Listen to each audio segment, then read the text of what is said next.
আর কাছাকাছি বাজারের সেখানে এনওসি আমরা সে সময় আমরা দিতে পারিনি। তাই ওই সময়ের জন্য আমরা 2 পারের এনওসি নিয়ে প্রজেক্টের মধ্যে ডিপিআর এর মাধ্যমে আমরা এডিবির কাছে প্রস্তাব প্রেরণ করি এবং অ্যাকর্ডিংলি সেটা স্যাংশন হয়। তারপরে মাননীয় বিধায়ক অনেকবারই আমাদেরকে বলেছেন নেক্সট আমরা যখন এডিবির সঙ্গে কথা বলবো, আমরা নেক্সট যখন লোকেশন আসবে তখন আমরা এই 2 পার্কে পরবর্তী সময়ে সংযোগ করার চেষ্টা গ্রহণ করব। সাপ্লিমেন্টারি স্যার, মাননীয় মন্ত্রী মহাশয় যে বিষয় বলেছেন সেটার সঙ্গে আমি ওতপ্রোতভাবে জড়িত রয়েছি। বিষয়টা হলো যে অমর সাগর যে পাটটা রয়েছে এখন যেটা সংস্কার করা হচ্ছে, অমর সাগর এবং ফটিক সাগর দুটোকে মিলিয়ে প্রায় 5.5 কোটি টাকার কাছাকাছি। এখন অমরপুরবাসীর প্রশ্ন যে আগে এখানে একটা ওয়াল ছিল, পুরানো ওয়াল, তো সেটাকে সংস্কার করা হচ্ছে। এ ব্যাপারে পেপারে উঠেছে যে আগের ভাঙা যে ওয়ালগুলো আছে সেগুলোকে সংস্কার করে দপ্তর থেকে সে কাজ করা হচ্ছে। সঙ্গে সঙ্গে আমি চিফ ইঞ্জিনিয়ারের সঙ্গে কথা বলে সেখানে ওনাদেরকে এনে যে এস্টিমেট এইভাবেই আছে যে আগের যে পুরান সেগুলোকে সংস্কার করা আর কোনো কোনো জায়গাতে নতুন করে করা। কিন্তু অমরপুরবাসী যেটা এবং আমার ব্যক্তিগতভাবে, কারণ অমর সাগরটার চতুর্পারে যদি মানুষের পায়ে হাঁটতে পারে তাহলে ভালো হয়। বিশেষভাবে আমাদের উদয়পুরের জগন্নাথ দিঘিটাকে যেভাবে সাজানো হয়েছে, অমরপুরবাসীর প্রশ্ন সেভাবে অমর সাগর এবং ফটিক সাগর দুটোকে যাতে ওইভাবে করা হয়। আমি ব্যক্তিগতভাবে উদয়পুরের জগন্নাথ দিঘিটা দেখেছি, সেখানে প্রচুর পরিমাণে লোক হয় এবং এতটা সুন্দর করা হয়েছে। যেহেতু অমরপুর এবং উদয়পুর কাছাকাছি, সুতরাং মানুষ আরো ভালো বেটার কিছু চায় যে, এবং ওইভাবে যাতে করা হয় তার জন্য আপনার মাধ্যমে দপ্তরের মাননীয় মন্ত্রীর কাছে আমার অনুরোধ অমরপুরবাসীর পক্ষ থেকে যাতে এটা উদয়পুর জগন্নাথ দিঘিকে যেভাবে চতুর্দিকে সৌন্দর্যায়ন করা হয়েছে ঠিক ওইভাবে যাতে করা হয়। এবং ফটিক সাগর যেটাতে সেটাকেও কিছু কিছু জায়গাতে করা হচ্ছে, একটা কর্নারে কিছু খেলার জিনিস, কিন্তু এটাকে ফটিক সাগরটাও যে অমরপুরের রাজানমলের দুটা দিকে, তো ফটিক সাগরটাকেও ঠিক একইভাবে চতুর্দিকে যাতে করার জন্য পরিকল্পনা রাখা হয়। আমি এশিয়ান ডেভেলপমেন্টে তারা যে যুক্তিটা দেখিয়েছিলেন যে তারা কোনো জলে যে তারা স্পর্শ করবে না, কোনো গাছ তারা কাটবে না, পূর্ববারে যেটা বাজারের এদিকে আমরা নগর পঞ্চায়েত থেকে সেটাকে আলাদাভাবে মাটি ফিলিং করে যাতে যারা যারা দখলদার রয়েছে দখল মুক্ত করে, অর্থাৎ সেগুলো সরকারি জায়গা রয়েছে, কোনো ব্যক্তিগত দখল জায়গা নেই, যেটা এশিয়ান ডেভেলপমেন্ট দপ্তরকে বা বোঝানো হয়েছে, সেটা সম্পূর্ণভাবে দখল মুক্ত।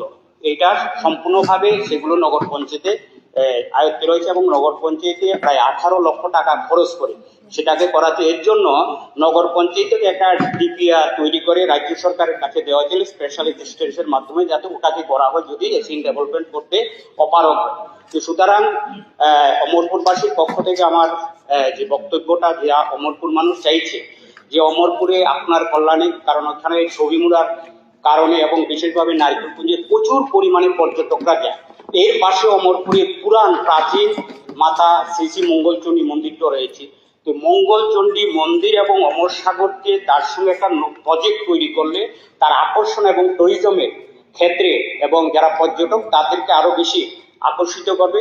আমাদের মাননীয় মুখ্যমন্ত্রী মহাশয় একদিন বলেছেন তিনি যে অমরপুর শ্রী শ্রী মাতা মঙ্গলচণ্ডীর প্রচারটা এমন নেই, এবং ওনারও আন্তরিকতা রয়েছে কিভাবে সেটাকে করার জন্য, এবং এর মধ্যে আমরা একটা প্রজেক্ট সেখানে তৈরি করে সেখানে প্রেরণ করা হয়েছে।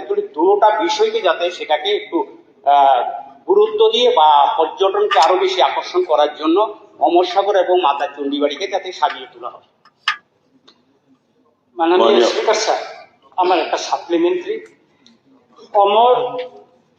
অমর সাগর যেটা একটা মহারাজা অমর মানিক্যের সময় করা হয়েছিল, যেহেতু একটা সৌন্দর্যের কথা এখানে উঠছে, আমি অনুরোধ করবো মাননীয় পর্যটন মন্ত্রী মহোদয়কে যে ওইখানে যেন মহারাজা অমর মানিকের একটা স্ট্যাচু যেন এখানে বসানো হয়, তাতে মনে হয় আরো আমাদের এই যে অমর মানিকের যে দিঘির পাড়টা এটার সঙ্গে আরো সৌন্দর্য হবে এবং মানুষ জানতে পারবে যে একটা মহারাজা অমর মানিক্যের সময় এটা করা হয়েছিল, সেই ইতিহাসটাও যেন ওই স্ট্যাচুর মাধ্যমে জানার একটা সুযোগ থাকে, সেরকম একটা ব্যবস্থা করলে আমি খুশি হব।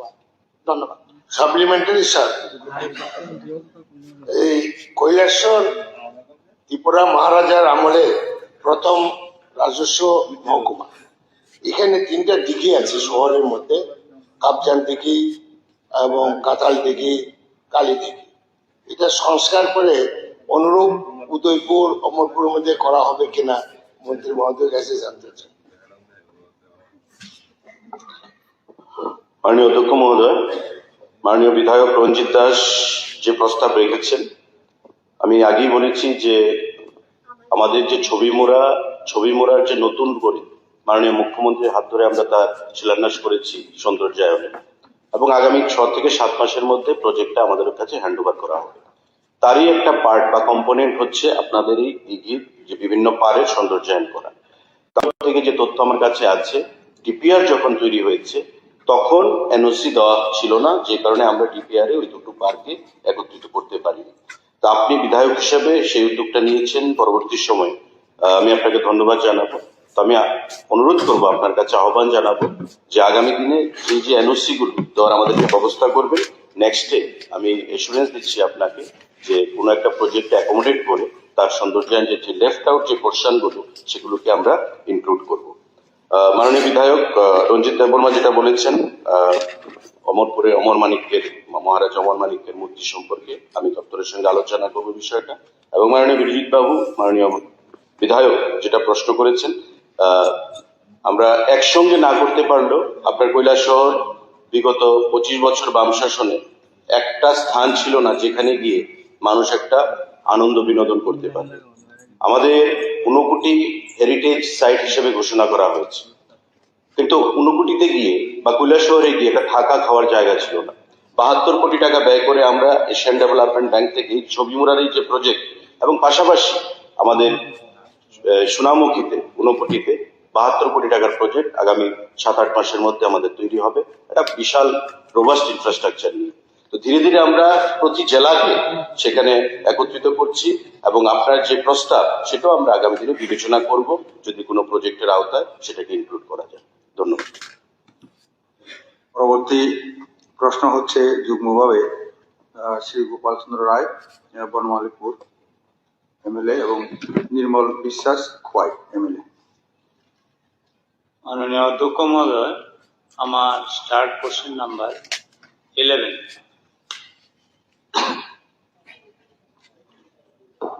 মাননীয় অধ্যক্ষ মহোদয়, অ্যাডমিটেড স্টার্ট কোশ্চেন নাম্বার 11 যুগ্মভাবে শ্রী গোপাল চন্দ্র রায় এবং শ্রী নির্মল বিশ্বাস আনিত। রাজ্যে রেলওয়েতে দ্বিতীয় গাইডলাইন হিসাবে ধর্মনগর থেকে কৈলাসহর, কমলপুর, খোয়াই, মোহনপুর, আগরতলা, সোনামুড়া, বেলোনিয়া হয়ে সাবরুম পর্যন্ত নতুন রেলপথের কোনো প্রস্তাবনা কেন্দ্রীয় রেল মন্ত্রকের নিকট পাঠানো হয়েছে কিনা? হ্যাঁ, এটা সত্যি যে যেই লাইনগুলোর কথা বলা হয়েছে সেই নতুন রেলপথের প্রস্তাব দিল্লির কেন্দ্রীয় রেল মন্ত্রকের নিকট আমরা পাঠিয়েছি। পাঠানো হলে বর্তমানে তা কি পর্যায়ে রয়েছে?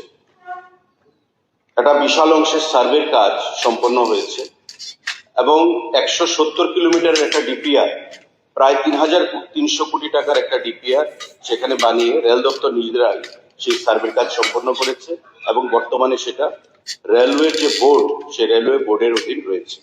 এবং আমাদের মাননীয় মুখ্যমন্ত্রীও কেন্দ্রীয় রেল দপ্তরের যিনি মন্ত্রী অশ্বিনী বৈষ্ণবের সঙ্গে আলোচনা করেছেন। আমিও ব্যক্তিগতভাবে ওনার সঙ্গে মিলিত হয়ে সেই বিষয়ে আলোচনা করেছি, এবং বর্তমানে যেহেতু এটা কেন্দ্রীয় সরকারের আওতাধীন রেলওয়ে বোর্ডের কাছে রয়েছে, আমরা অপেক্ষা করছি আগামী দিনে আমাদের কাছে কি নির্দেশনা প্রদান করা হয় তার। সাপ্লিমেন্টারি স্যার, ভালোই লাগলো কেন্দ্রীয় রেল মন্ত্রকের নিকট প্রস্তাব পাঠানো হয়েছে, কিন্তু আমি অনুরোধ করব যে সার্ভে হয়েছে যাতে অতি দ্রুত second main line of the railway যাতে হয়, তার জন্য পার্শ্ব করার জন্য আমি অনুরোধ করব। Supplementary sir. নির্মল বাবু। স্যার, এই যে রেলপথটার কথা আমরা বলছি, এটা দীর্ঘদিন যাবৎ, বিশেষ করে আগরতলা থেকে সাবরুম পর্যন্ত রেলপথ নির্মাণ হওয়ার পরে রাজ্যের আরেকটা বিরাট অংশের এলাকা আমরা রেল মানচিত্র থেকে একটু দূরে রয়েছি। বিশেষ করে 2টা জেলা সদর, 59 জেলা সদর এবং খোয়াই জেলা সদর, তার পাশাপাশি কয়েকটি মহকুমা সদর, যেমন কমলপুর, মোহনপুর, সোনামুড়া, ফলে এই রেলপথটা নির্মাণ হলে স্যার একটা বিরাট অংশের মানুষ উপকৃত হবে। তা আমরা দীর্ঘদিন যাবতীয় শুনছি যে এই যে সার্ভের কাজটা চলছে, আমি আপনার মাধ্যমে মাননীয় মুখ্যমন্ত্রী এবং পরিবহন মন্ত্রীর নিকট অনুরোধ রাখবো যে যত দ্রুত সম্ভব এই পথ দিয়ে রেল লাইন নির্মাণ করার জন্য প্রয়োজনীয় উদ্যোগ গ্রহণ করা হবে। সাপ্লিমেন্টারি স্যার, আমি একটা চিঠি মাননীয় মন্ত্রী সুশান্ত বাবুকেও দিয়েছি এবং রেলের বোর্ডের কাছেও সেটা পাঠিয়েছি। এটা হচ্ছে, এর আগে আপনারা জানেন যে কাঞ্চনজঙ্ঘা সাবরুম পর্যন্ত প্রসারিত হওয়াতে দারুণ উপকৃত হয়েছি আমরা দক্ষিণের মানুষ। আমার বক্তব্য হচ্ছে হামসফর এক্সপ্রেস এবং গরিব রথ এই দুটোকেও সাবরুম থেকে ছাড়া যায় কিনা, তার জন্য মাননীয় মন্ত্রী মহোদয়ের একটা উদ্যোগ এর আগেও আমি দেখেছি। আমি আশাবাদী যে এই বিষয়ে মন্ত্রী অন্তত ভালো উদ্যোগ গ্রহণ করবেন এবং আগামী 1-2 মাসের মধ্যে গরিবরথ এবং হামসফর এক্সপ্রেস সাবরুম থেকে ছাড়বে, এই প্রত্যাশা নিয়ে বিধানসভা থেকে যাচ্ছে। মাননীয় মন্ত্রী উত্তর দেবেন। আরে একটা সাপ্লিমেন্টারি ছিল স্যার। মন্ত্রী, মাননীয় মন্ত্রী। গোপাল বাবুর তো আরো কয়েকটা আছে। স্যার, আমি আমি আমি একটু আমার সাপ্লিমেন্টারিটা করে নিই। স্যার, আমি লেট মি কমপ্লিট। স্যার, এখানে মাননীয় মন্ত্রী কালকে ছিলেন না। গোপাল বাবু, আমি বলবো যে ভারতবর্ষের সব এই ক্যাটাগরির রাজ্যের সঙ্গে যেখানে যেখানে রেল লাইন আছে, রাজধানী আছে, আগরতলাতে থেকে বা ত্রিপুরা সাবরুম থেকে বা আগরতলা থেকে দিল্লি মেইন স্টেশন অব্দি রাজধানী কোনো আপনারা এখন রাজধানীতে আছে ওই। চিঠিপত্র না, এটার মধ্যে নেই। এটা কালকে বলেছিলাম, রেল এই ট্রান্সপোর্ট মিনিস্টার ছিলেন না, বিধানসভাতে সব কি অবস্থায় আছে। ঠিক ঠিক আছে। মাননীয় স্পিকার সব স্যার, সব হবে। মাননীয় স্পিকার স্যার, একটা কথা কয়ে, আমরা মনুগাদ রেল স্টেশন লংতরাইবিলি মহকুমার একমাত্র রেল স্টেশন যেখান থেকে প্রত্যেকটা দিন বহু মানুষ শিলচর হোক, গুয়াহাটি হোক বা আগরতলার দিকে আসা যাওয়া করে। কিন্তু আমাদের লংতরাইবিলের একটা সকল স্তর জনগণের একটা মানে দাবি, দীর্ঘদিনের দাবি, স্টপেজ রেল একটু থামাতে হবে। আর আরেকটা বিষয়, আমরা সামন হইতে গন্ডা তৈসা তো অমরপুর তো শিলাচুরি তো সাবরুম পর্যন্ত যদি একটা বিকল্প রেল ট্র্যাক বসানোর একটা উদ্যোগ নেয় সরকার, তাহলে ওই দিকের জনগণ যারা খুবই উপকৃত হবেন। সেই উদ্যোগ নেওয়ার জন্য আমি আপনার মাধ্যমে স্যার মাননীয় মন্ত্রী মহোদয়কে অনুরোধ করব। ধন্যবাদ। মন্ত্রী মহোদয়।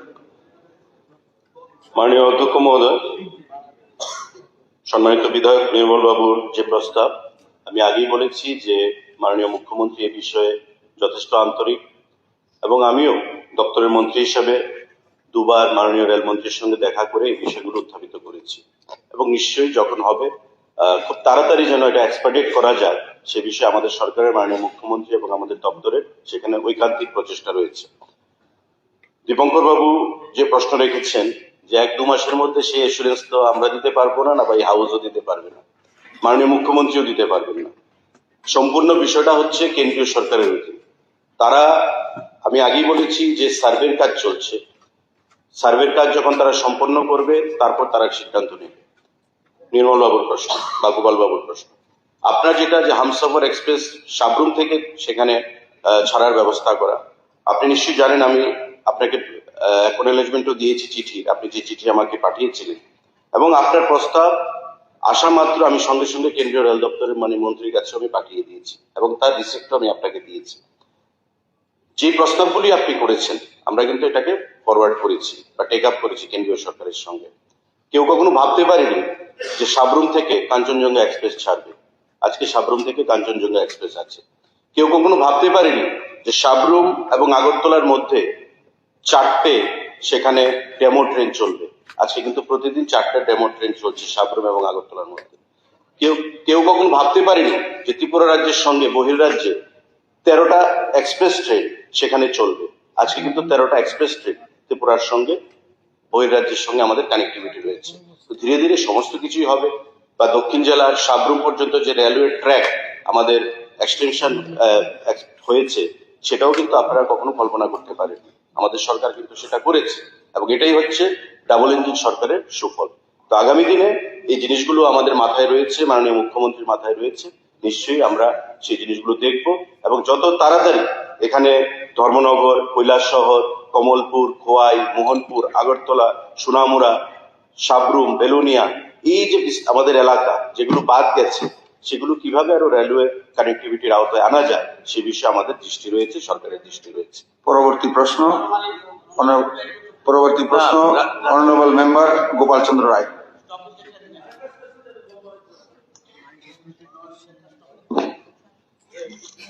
আচ্ছা, প্রশ্ন নাম্বারটা বলুন। Question number double double two.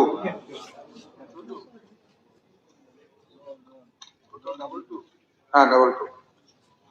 माननीय अध्यक्ष महोदय, माननीय विधायक श्री गोपाल चंद्र राय महोदय, क्वेश्चन नंबर डबल टू। एक नम्बर क्वेश्चन, আগরতলা পৌর নিগমের 51টি ওয়ার্ডে বিশুদ্ধ পানীয় জল সরবরাহ করা হয় কিনা। উত্তর হচ্ছে আগরতলা পৌর নিগমের 51টি ওয়ার্ডে বিশুদ্ধ পানীয় জল সরবরাহ করা হয়। দুই না হয়ে থাকলে তার কারণ। এক নম্বর প্রশ্নের উত্তরের পরিপ্রেক্ষিতে 2 নম্বর প্রশ্নের কোনো উত্তর হয় না। Supplementary sir. স্যার, মাননীয় মুখ্যমন্ত্রী বক্তব্যে শুনতে ভালোই লাগে, কিন্তু ফ্যাক্টস রিমেইন, আগরতলাতে পানীয় জলের ভীষণ দুরবস্থা। ব্যক্তিগতভাবে আমি বলছি, আমি তো ব্যক্তিগতভাবে আমাদের জগরুমরা প্রত্যেকদিন ভালো জল আসে না, খাওয়ার বিশুদ্ধটা বাদ দিয়ে দিতে হবে, জল বলতে হবে, বিশুদ্ধ বাদ দিয়ে দিতে হবে। এখানে আমাদের এলাকা ওই যে লালবাহাদুর থেকে এখানে আমি বারবার বলেছি, এই বিধানসভায় বলেছি, লাল লাল জল আসে স্যার, নীল, লাল, হলুদ, কখন কি আসে যায় না।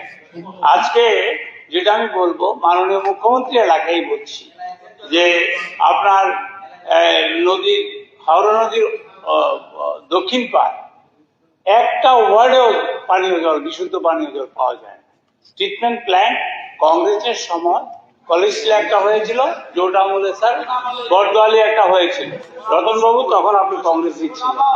আমি আপনাকে বলছি, তারপরে একটা ট্রিটমেন্ট প্ল্যান্ট আগরতলা হয়নি।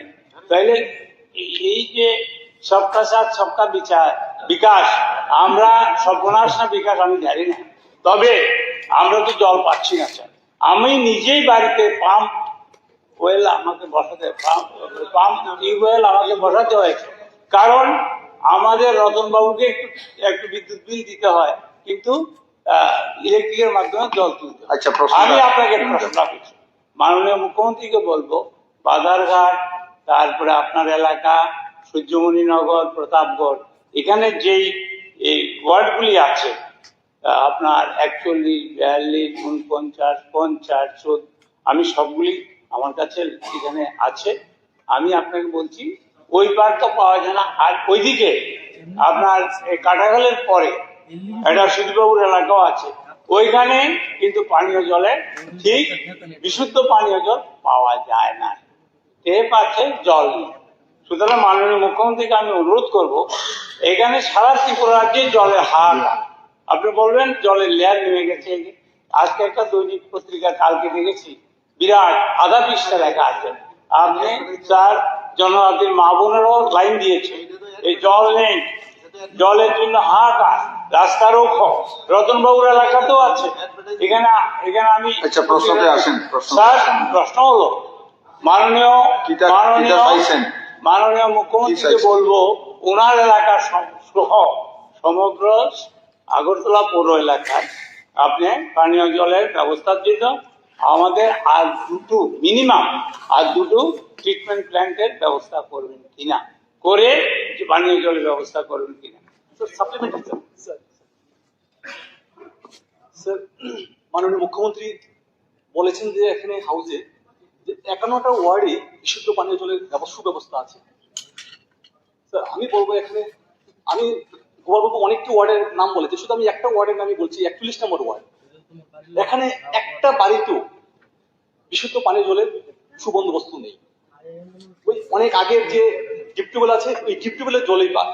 কিন্তু আমি দেখেছি যে সরকার আসার পরে 18 সালে প্রত্যেকটি বাড়িতে ট্যাপ বসানো হয়েছে, মিটারযুক্ত ট্যাপ, কিন্তু এখনো কোনো বাড়িতে বিশুদ্ধ পানীয় জল পৌঁছায়নি। কিন্তু অনেক বাড়িতে ট্যাপগুলো এখন খুঁজে পাওয়া যাবে না, কারণ 8 বছর হয়ে গেছে। মিটার কোথায় মানুষ খুঁজে পাবে, এখন খুঁজেও পাওয়া যাবে না। তো আমি বিষয়টা মুখ্যমন্ত্রীর কাছে তুলে ধরার চেষ্টা করছি। Honourable minister. মাননীয় অধ্যক্ষ মহোদয়, কালকে যখন এই প্রশ্নটা আমি পড়ছিলাম এবং আমি জানতাম যে যিনি প্রশ্ন করছেন শিওর এই প্রশ্নটা মানে আমার কাছে আবার জানতে চাইবে পরিপূর্ণ করে, মানে তো আমি এর জন্য আমি এবং বিস্তারিত ভাবে আমি এখানে আজকে বলবো বিষয়টা নিয়ে। কিন্তু আপনার প্রথম যে একটা কোশ্চেন আপনি করেছেন, যেটা new treatment plans after 2018 5.50 MLD মাস্টারপাড়াতে, সেখানে অলরেডি কিন্তু আমরা আদর্শ কলোনিতে সেখানে আমরা বসাচ্ছি, এবং 3 MLD এট কলেজ টিলা আপনার এরিয়া সেখানেও কিন্তু শুরু হয়েছে। আমরা নিজেরও এটা কিন্তু ভুক্তভোগী না তা নয়। যখন আধিকারিকরা এসছে আমি বললাম আরে আপনি বলছি তো, আমরা নিজেরাও তো দেখি এক এক সময়। উত্তরটা কি? এই যে নোংরা জল বা ঘোলা জল বা দুর্গন্ধযুক্ত জল আসে মাঝে মাঝে, তার মেইন কারণটা কি? যখন রাস্তার সংস্কার হয় আমরা নিজেরাও দেখি, বা কেবল লাইন পাতা হয়, গ্যাস লাইন পাতা হয়, রাস্তার পার্শ্ববর্তী ড্রেন তৈরি করা হয়, এটা গতানুগতিক ভাবে চলছে। পার্মানেন্টলি এর জন্য এখন কিন্তু স্মার্ট সিটির আন্ডারে এগুলো চলছে। একবার হয়ে গেলে হয়তোবা সেই যে সমস্যাটা সেটা অনেকটা কম হবে। এতে করে পাইপলাইন কিন্তু কেটে যায়।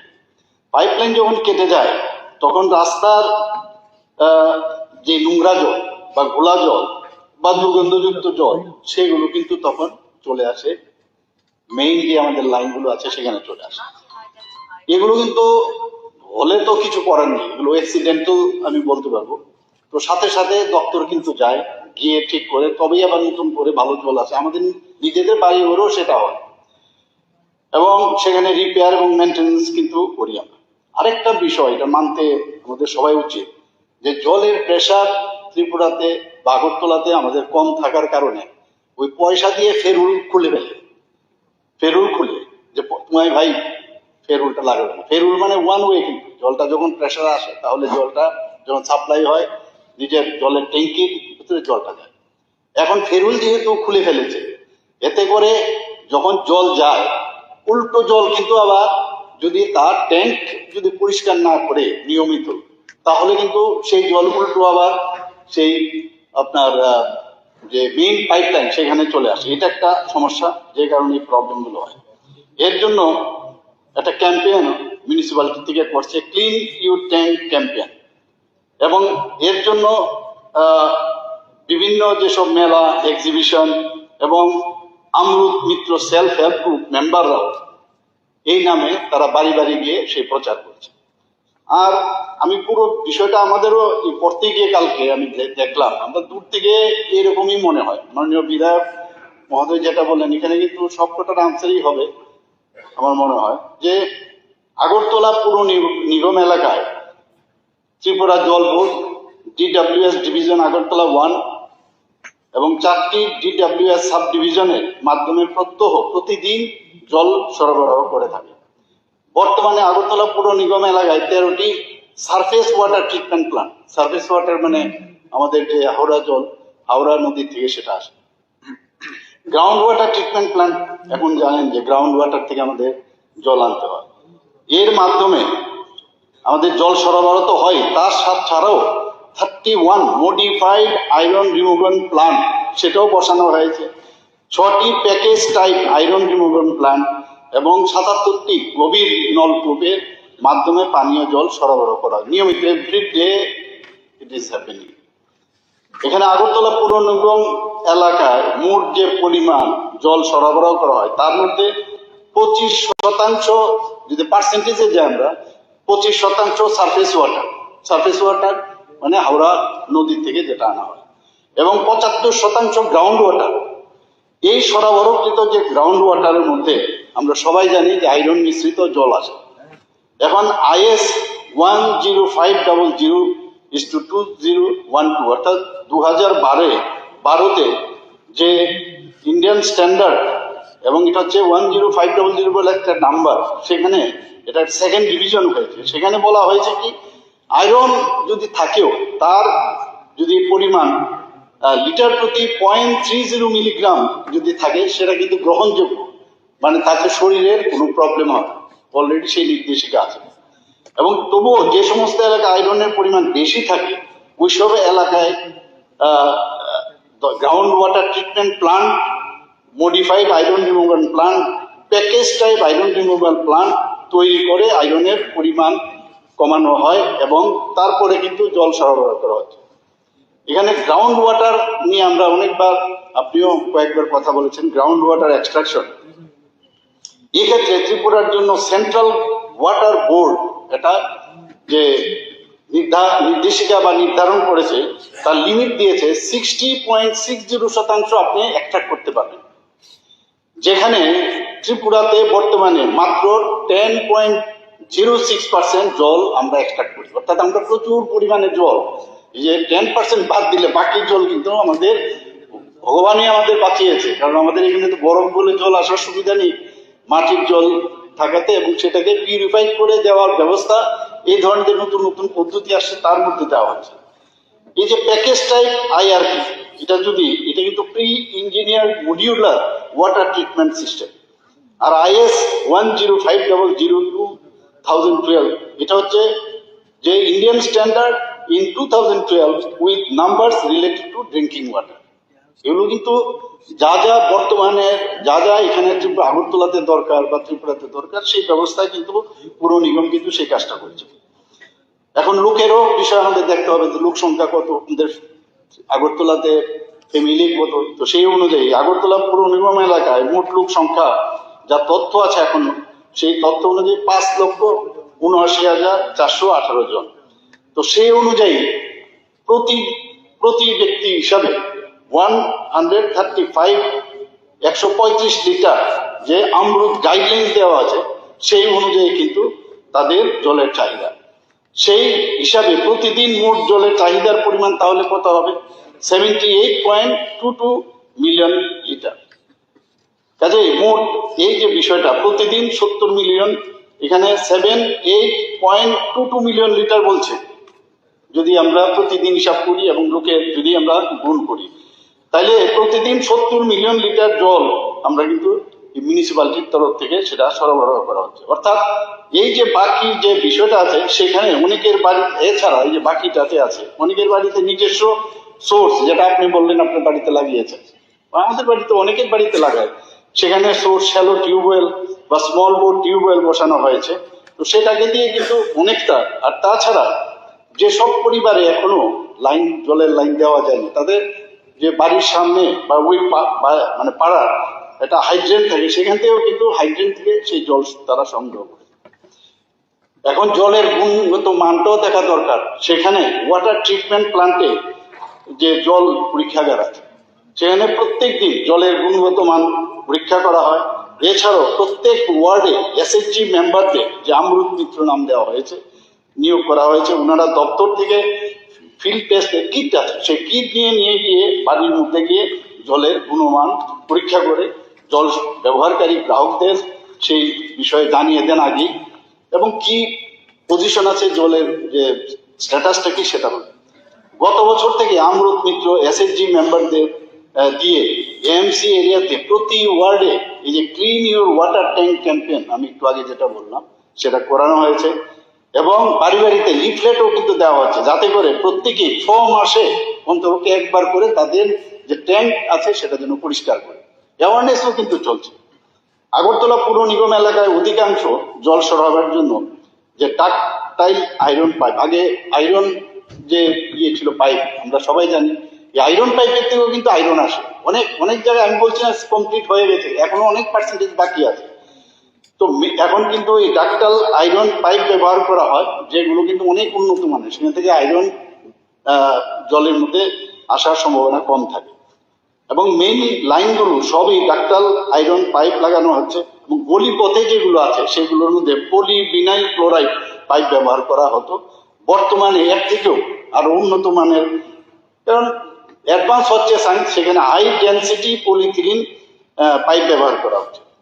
অনেক এলাকাতে যেটা আমি বললাম যে পাইপ পরিবর্তন করা হচ্ছে এবং পাইপ এত নিচে চলে গেছে, সেটা তুলতে গেলে যে পয়সা লাগবে এবং যে ম্যান পাওয়ার লাগে তার থেকে বাদ দিয়ে নতুন করে পাইপ লাগানো হচ্ছে। আপনি নিজেও সেটা দেখেছেন এবং সেইভাবে মিউনিসিপ্যালিটি থেকে ডিসিশন নিয়েছে। এর মধ্যে প্রায় 25% পুরনো পাইপ পরিবর্তন কিন্তু হয়েছে, আরো কিছু পাইপলাইন পরিবর্তন করার কাজ এখনো আপনি যে যে নামগুলো বলছেন সেখানে আছে, আমি না করছি না, কিন্তু আমিও দপ্তরের সাথে কথা বলেছি আপনারা কি করছেন। ওনারা বললেন যে আমরা আস্তে আস্তে করে এগুলো আমরা পুরো চেঞ্জ করে দেব, অর্থাৎ নতুন যে পাইপের ব্যবস্থা আছে সেগুলো ওখানে ফিট করবে। এখানে আগরতলা পুর নিগম যে বিশুদ্ধ পানীয় জল সরবরাহের জন্য যে কাজগুলো করছে কোন কোন জায়গায়, একটা হচ্ছে মরিয়মনগর এবং সুভাষনগর এলাকায় মডিফাইড আয়রন রিমুভাল প্ল্যান্ট এর কাজ অলরেডি চলছে এবং জুলাই 2026-এ শেষ করা হবে। নেতাজি আদর্শ শিক্ষা মন্দির, সেখানে 5.5 মিলিয়ন লিটার পার ডে যাতে দেওয়া যায় তার জন্য বরাদ্দ দেওয়া হয়েছে এবং কাজও শুরু করা হয়েছে এবং প্রকল্পটি সেখানেও যা রিপোর্ট দেওয়া হয়েছে ডিসেম্বর 26-এর মধ্যে শেষ হবে। গভীর নলকূপ যেগুলো আছে মডিফাইড আয়রন রিমুভাল প্ল্যান্ট যুক্ত করে সেগুলো কাজ হাতে নেওয়া হয়েছে। দরপত্র আহ্বান করা হয়েছে, সেগুলো হচ্ছে Birendra colony, ward number 1, Ujan Abhaynagar in between Nazrul Smriti Vidyalaya এবং নিউলি কনস্ট্রাক্টেড শহরটি। তাছাড়া ওয়েস্ট প্রতাপগড়, ইস্ট প্রতাপগড়, চারিপাড়া। তো এইভাবে আশা করি যে এগুলো যখন টোটালি ইমপ্লিমেন্ট হবে, এই যে প্রবলেমগুলো আছে পানীয় জলের সমস্যা অনেকটা কমে যাবে। ধন্যবাদ। পরবর্তী প্রশ্নকর্তা না না details দিয়েছে। আরে আরো কথা বলবো। পানীয় জল থেকে আরে না, বলো দেখেন। তিনটা কোশ্চেন 35 মিনিট এত ডিটেইলস বলার পর কোশ্চেন তো পাইতে হবে না। কি বলবে এগুলি? অন্য মেম্বাররা কি করবে? এই অনারেবল মেম্বার ডিটেলস বলেছে, এখন আমার মনে হয় প্রয়োজন নেই। আপনি একলা বললে হবে না, বাকিদেরকেও সুযোগ দিতে হবে। কেবল আপনারও অধিকার না, বাকির অধিকার আছে, মনে রাখবেন। আর বলছে তো হবে, হচ্ছে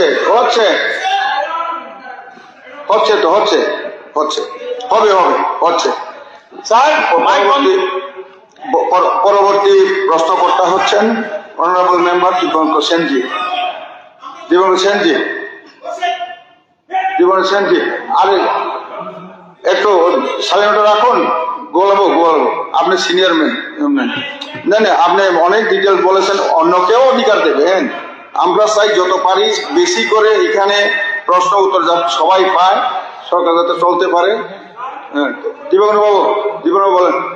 হবে, আপনার তো দুইটা প্রশ্ন করেছেনও, আবার সাপ্লিমেন্টারি বলেছেন, তো দেখেন অন্যকেও সুযোগ দেবেন। আপনি সিনিয়র মেম্বার, আপনি দেখেছেন তো পত্রিকা উঠে সব কিছু হয়েছে। হবে দীপঙ্কর বাবু বলেন। ঠিক question. বসেন 3-8 বসেন। Madam Speaker, sir, my started question number 38. Question number 1. ইহা কি সত্য দক্ষিণ ত্রিপুরা জেলার সদর বিলোনিয়াতে একটি সিএনজি স্টেশন চালু করার সিদ্ধান্ত রাজ্য সরকারের শিল্প ও বাণিজ্য দপ্তর গ্রহণ করেছে? উত্তর, দক্ষিণ ত্রিপুরা জেলার সদর বিলোনিয়াতে একটি সিএনজি স্টেশন চালু করার সিদ্ধান্ত রয়েছে এবং north east gas distribution company লিমিটেডের অধীনে সিএনজি স্টেশন স্থাপন করা হবে।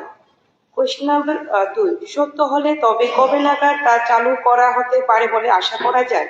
উত্তর,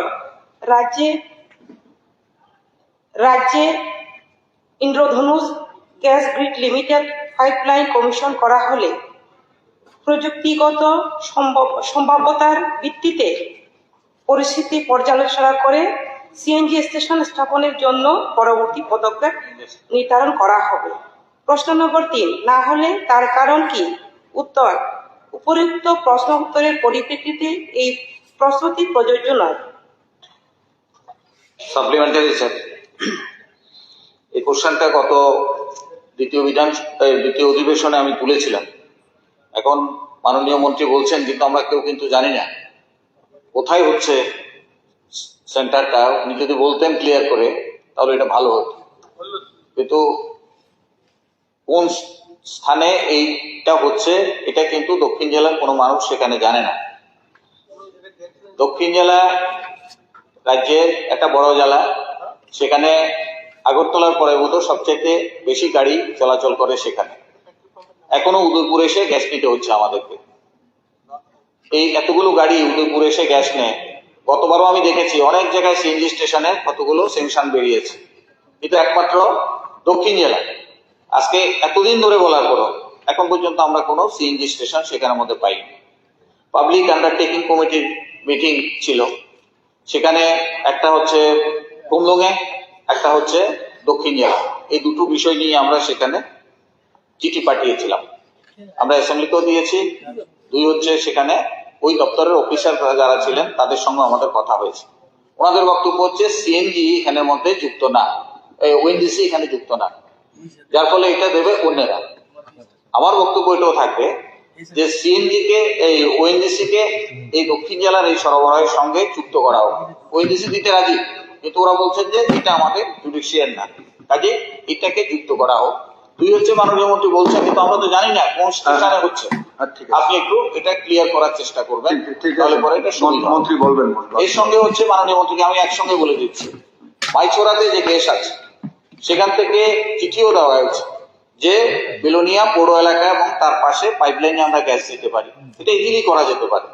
কাজে এই জায়গাটাতে একটা স্পেশাল ইনিশিয়েটিভ যদি দপ্তর নেয় তাহলে পরে সেখানে বাড়ি বাড়ি গ্যাস সরবরাহটা করা যেতে পারে। ঠিক আছে, ঠিক আছে।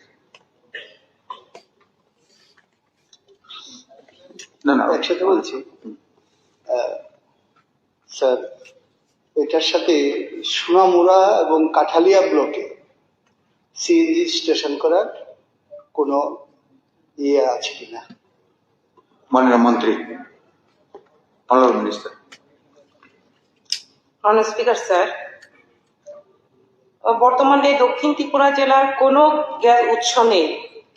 তবে যদি আইজিজিএল পাইপলাইন কমিশন করা হলে প্রযুক্তিগত সম্ভাব্যতার ভিত্তিতে পরিস্থিতি পর্যালোচনা করে সিএনজি স্টেশন স্থাপনের জন্য পরবর্তী পদক্ষেপ নির্ধারণ করা হবে এবং বিকল্প ব্যবস্থা সন্ধান খুঁজতে north east gas distribution company limited সম্ভাব্য গ্যাস সরবরাহের পরিকল্পনার জন্য ওএনজিসি এবং ওয়েল ইন্ডিয়া লিমিটেডকে সমাধানের জন্য যোগাযোগ করা হয়েছে এবং এই কোম্পানিগুলির উত্তরের অপেক্ষামান।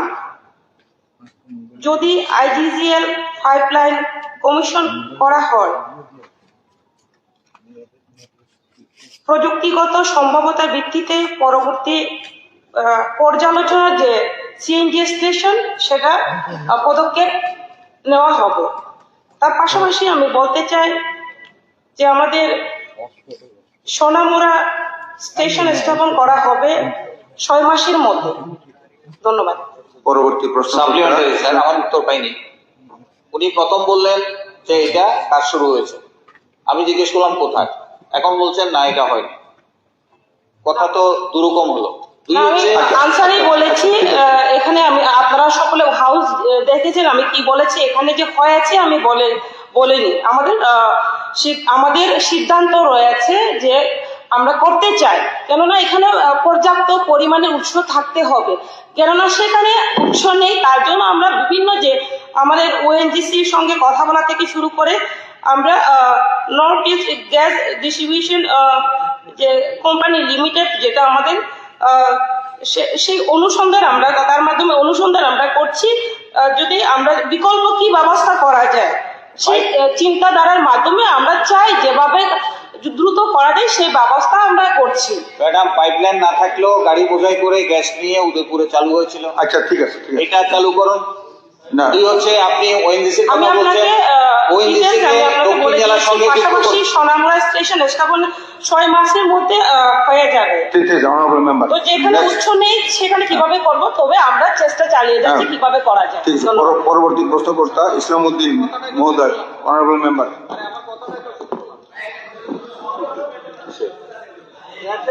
মাননীয়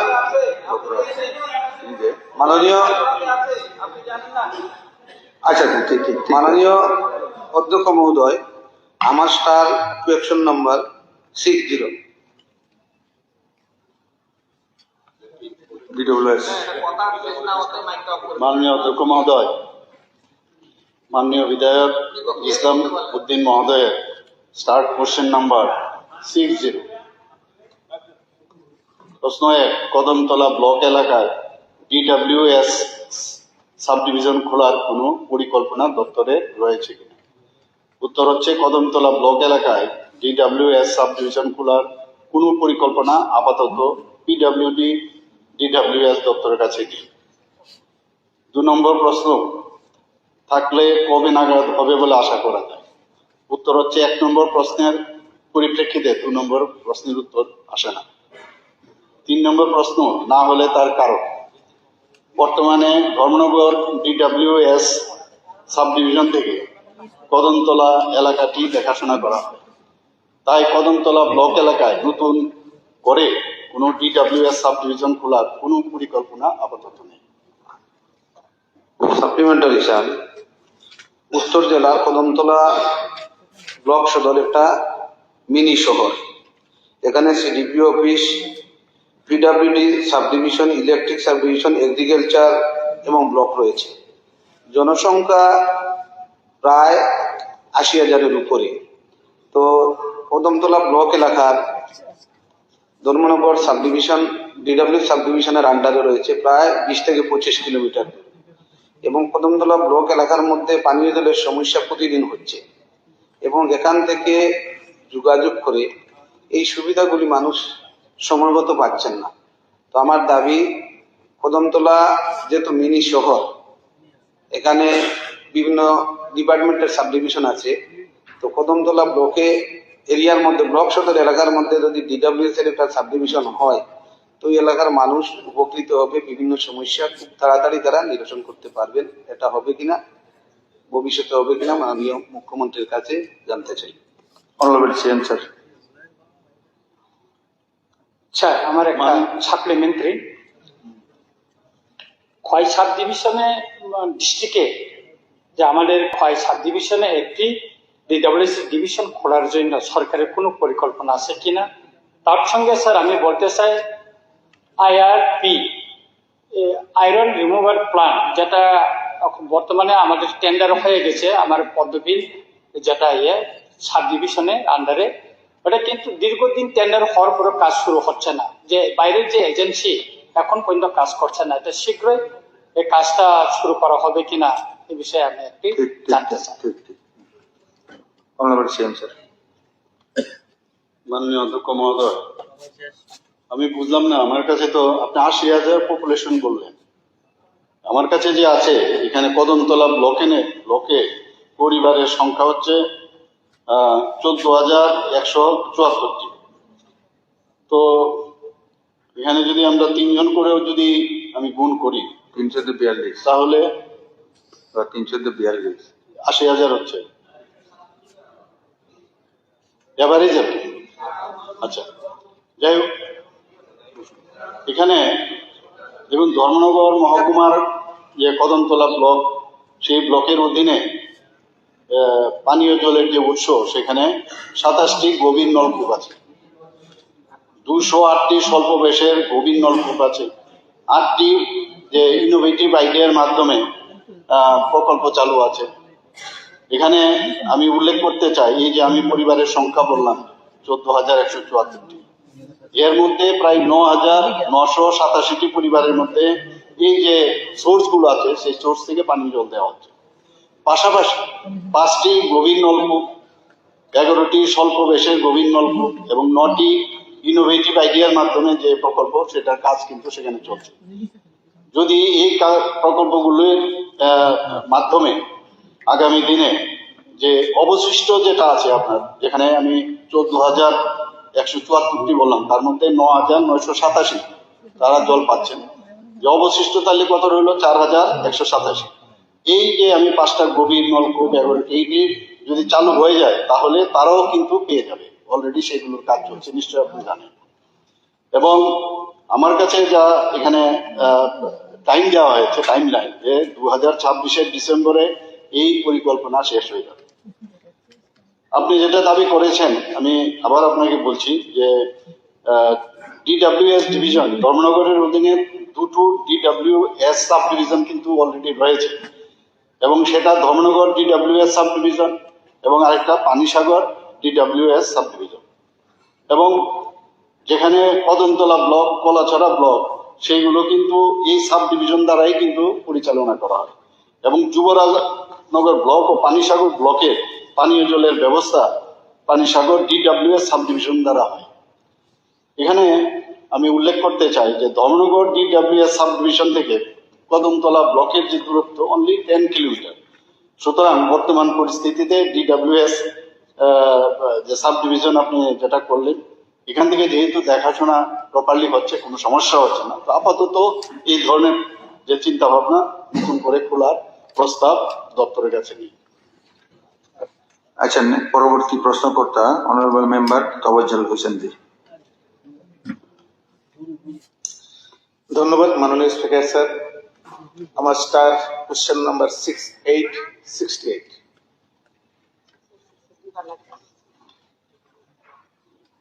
মাননীয় স্পিকার স্যার, প্রশ্ন, বক্সনগর এলাকায় জনগণের চাহিদা মাথায় রেখে বক্সনগর স্থিত রোকিয়া গ্যাস প্রকল্প থেকে উত্তোলিত গ্যাস পাইপলাইনের সংযোগ প্রদানের ব্যাপারে রাজ্য সরকারের কোনো পরিকল্পনা আছে কিনা?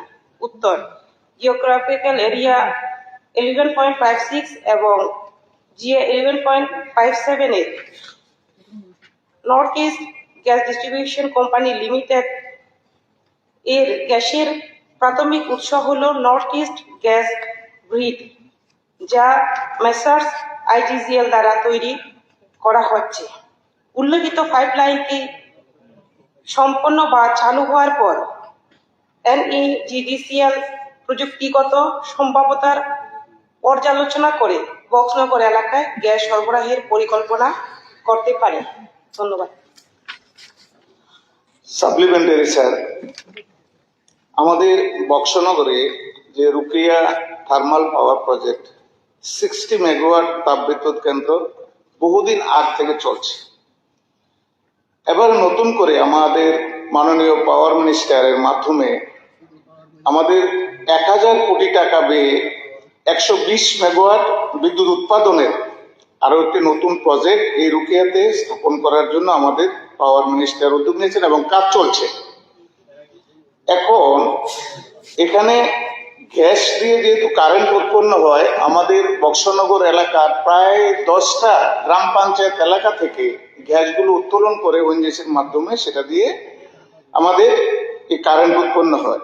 গ্রামের সাধারণ মানুষ, 10টা গ্রাম পঞ্চায়েতের এলাকার মানুষ এই যে ওএনজিসির মাধ্যমে যে গ্যাস পাইপলাইনে এখানে রুকিয়াতে আনা হয়, সেখানে আমাদের অনেক মানুষের জুতের জমির উপর দিয়ে, কৃষি জমির উপর দিয়ে, বাড়ির উপর দিয়ে এই লাইনগুলো আসার কারণে তখন গ্রামবাসী একটা স্যাক্রিফাইস করে যে আমাদের এখানে একটা বিরাট বড় পাওয়ার প্রজেক্ট, এখানে সরকার বা আমাদের দেশ উন্নয়ন হচ্ছে, তারা স্যাক্রিফাইস করেছে।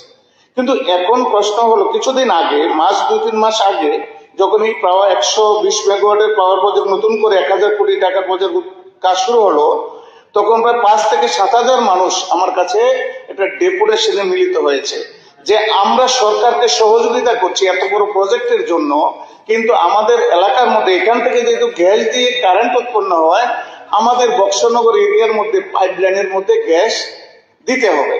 আমার কাছে ডেপুটেশনে সামিল হয়। তখন আমি পার্সোনালি ভাবে আমার মাননীয় মুখ্যমন্ত্রীর কাছে এই ব্যাপারটা নিয়ে আমি আলোচনায় বসি। স্যার, এই ঘটনা সাধারণ মানুষ বুঝে না, এখন গ্যাস পাইপলাইনের মাধ্যমে গ্যাস চাইছে।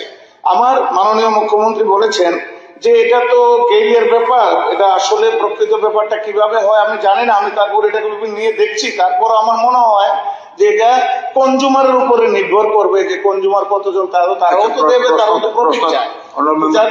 প্রশ্নতে আসেন অনারেবল মেম্বার, প্রশ্নতে আসছি মাননীয় স্পিকার স্যার, আসছি মাননীয় স্পিকার স্যার। তারপরে আমি এখানে কনজিউমার লিস্ট তৈরি করেছি। বক্সনগরের ব্লক এলাকার মধ্যে কমপক্ষে 14 থেকে 15 হাজার পরিবার আছে, তার মধ্যে 10,000 পরিবার তারা এই পাইপলাইনের মাধ্যমে গ্যাস নিতে চায়। কিন্তু একটা বড় ব্যাপার হলো 5 থেকে 7,000 মানুষ আমার কাছে যে ডেপুটেশন দিয়েছে এই যে পাওয়ার প্রজেক্ট থেকে যে গ্যাস পাইপলাইন দেওয়ার জন্য, এটা একটা অত্যন্ত আগামী দিন একটা বড় কিছু সাধারণ পাবলিকের মধ্যে সৃষ্টি হবে। তাই আমি অনুরোধ করব যে আমার ডিপার্টমেন্টের মাননীয় মন্ত্রীর কাছে যে বক্সনগরে যাতে পাইপলাইনের মাধ্যমে গ্যাস কনক্লুশন করেন। মাননীয় স্পিকার স্যার, আমি জাস্ট একটা যুক্ত করছি এখানে। যে প্রশ্নটা মাননীয় তোফাজ্জল হোসেন মহোদয় করছেন এবং এর আগেও মাননীয় দীপঙ্কর সেন মহোদয় করেছেন, যে আমাদের রাজ্যের যে সমস্ত জায়গাতে গ্যাস কূপ খনন হয়েছে পাওয়া গেছে সেগুলি সবটা হলো হিলি এরিয়া এবং বেশিরভাগ হলো এডিসি এরিয়া। তো স্বাভাবিকভাবে শুরুতে এসব নিয়ে কোনো ক্রাই ছিল না। এখন আগরতলাতে সেই সমস্ত এরিয়াগুলো থেকে পাইপে করে গ্যাস নিয়ে এসে এখানে পাইপলাইন গ্যাস, রান্নার গ্যাস সরবরাহ হচ্ছে এবং গ্রামের মানুষরাও শহরে এসে এগুলো দেখছেন। তো স্বাভাবিকভাবে বক্সনগরে হোক বা বিলোনিয়া বা উত্তর, এই দাবিগুলো উঠছে। তার সাথে হলো আমার বিধানসভা এলাকাতেও সেখানে কয়েকটা বেসরকারি সংস্থা তারা যারা এই তৈল অনুসন্ধানে যুক্ত আছেন তাদের তরফ থেকে কিন্তু জানি না এই কি বলে এই gas corporation limited of India তাদের তরফ থেকে, গেলের তরফ থেকে বাড়ি বাড়ি করছে, কটা বাড়ি আছে। তো এতে দারুণ উৎসাহ তৈরি হচ্ছে। তো আমি সেই জায়গায় স্যার মাননীয় মন্ত্রীকে অনুরোধ করব, দপ্তর, ওএনজিসি বা গেল তাদের ডেকে নিয়ে এসে যে এই মফস্বল এলাকাতে যেখান থেকে গ্যাস আসছে, হ্যাঁ, বিদ্যুৎ উৎপাদন হলে সে বিদ্যুতের সুযোগ তারা পায়, অবশ্যই গ্রামেও যায়, কিন্তু তারা গ্যাসও চায়। এই গ্যাস দেওয়ার জন্য কি ব্যবস্থা করতে পারে সরকার, এখানে কিভাবে যুক্ত হতে পারে, এটা যদি করেন তাহলে সব এলাকার মানুষ তারা সন্তুষ্ট হবেন। এটা মাননীয় মন্ত্রী করবেন কি? Honourable minister. স্যার, সর্বপ্রথম আমি বলতে চাই, গ্যাস পাইপলাইন যা পাওয়ার স্টেশন যা তা দিয়ে সিএনজি স্টেশনের যাওয়ার পারমিশন দেওয়া হয় না।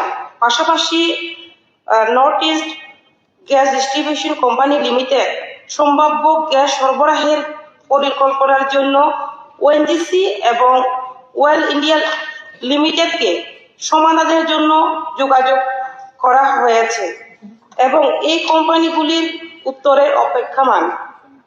যদি আইজিজিএল পাইপলাইন কমিশন করা হলে প্রযুক্তিগত সম্ভাবনার ভিত্তিতে পরিস্থিতি পর্যালোচনা করে বক্সনগর এলাকায় অথবা অন্যান্য যে যারা কোয়েশ্চেন করেছেন সেই বিষয়ে আমরা দেখব, তারপরে আমরা ব্যবস্থা নিতে পারবো।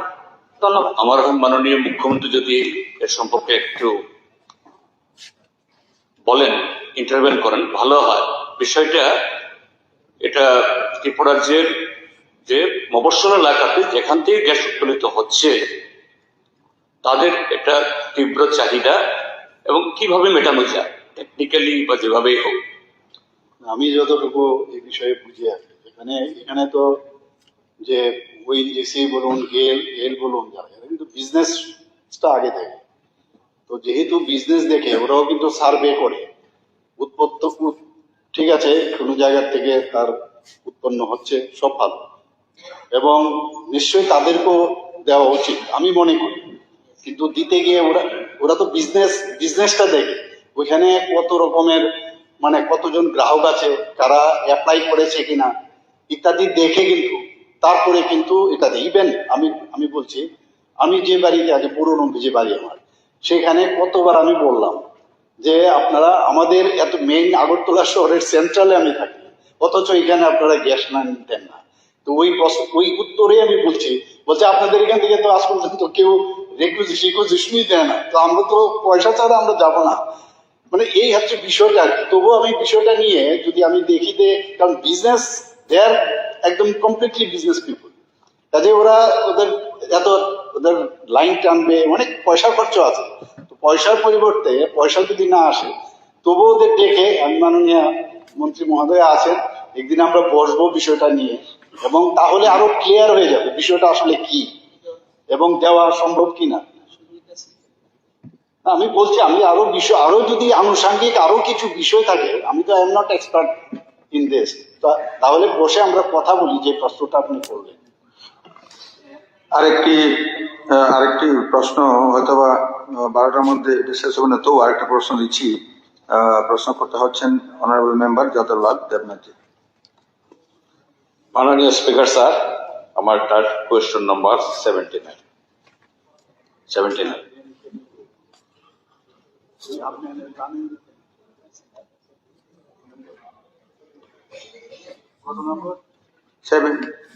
স্টার্ট 79। মাননীয় অধ্যক্ষ মহোদয়, মাননীয় বিধায়ক শ্রী যাদবলাল দেবনাথ মহোদয়, কোশ্চেন নাম্বার 79। নাম্বার 1 হচ্ছে বাগমারা বিধানসভার অন্তর্গত বটরুচিতে টিআরটিসির পরিত্যক্ত যে জায়গা আছে, ধর্মনগর পুর পরিষদের ওয়ার্ড নাম্বার 23-তে পড়ে, এটা একটি সুপার মার্কেট করার পরিকল্পনা সরকারের আছে কিনা। উত্তর হচ্ছে, বাগবাসা বিধানসভার অন্তর্গত বটরুচিতে টিআরটিসির এই পরিত্যক্ত জায়গাটি পরিবহন দপ্তরের অধীনে থাকায় ধর্মনগর পুর পরিষদ থেকে এখনো কোনো পরিকল্পনা গ্রহণ করা হয়নি। 2 নম্বর হচ্ছে, থাকলে কবে নাগাদ হবে বলে আশা করা যায়। 1 নম্বর প্রশ্নের উত্তরের পরিপ্রেক্ষিতে 2 নম্বর প্রশ্নের কোনো উত্তর হয়নি। তার টিআরটিসি দপ্তরের অধীনে এখানে একটা গ্যারেজ ছিল।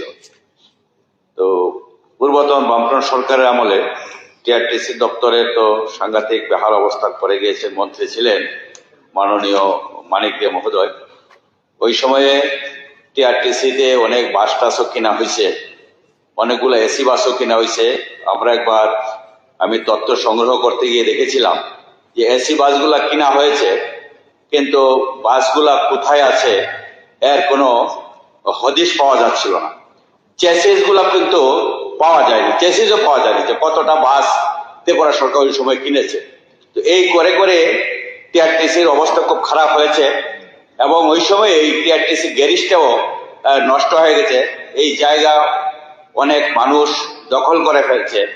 তো আমি পুর পরিষদের মাধ্যমে টুডাতে প্রস্তাব দিয়েছি যে এখানে একটা, এবং পুর পরিষদ থেকে রিসেন্টলি গত মাসে তারা চেয়েছেন এটা করবার জন্য।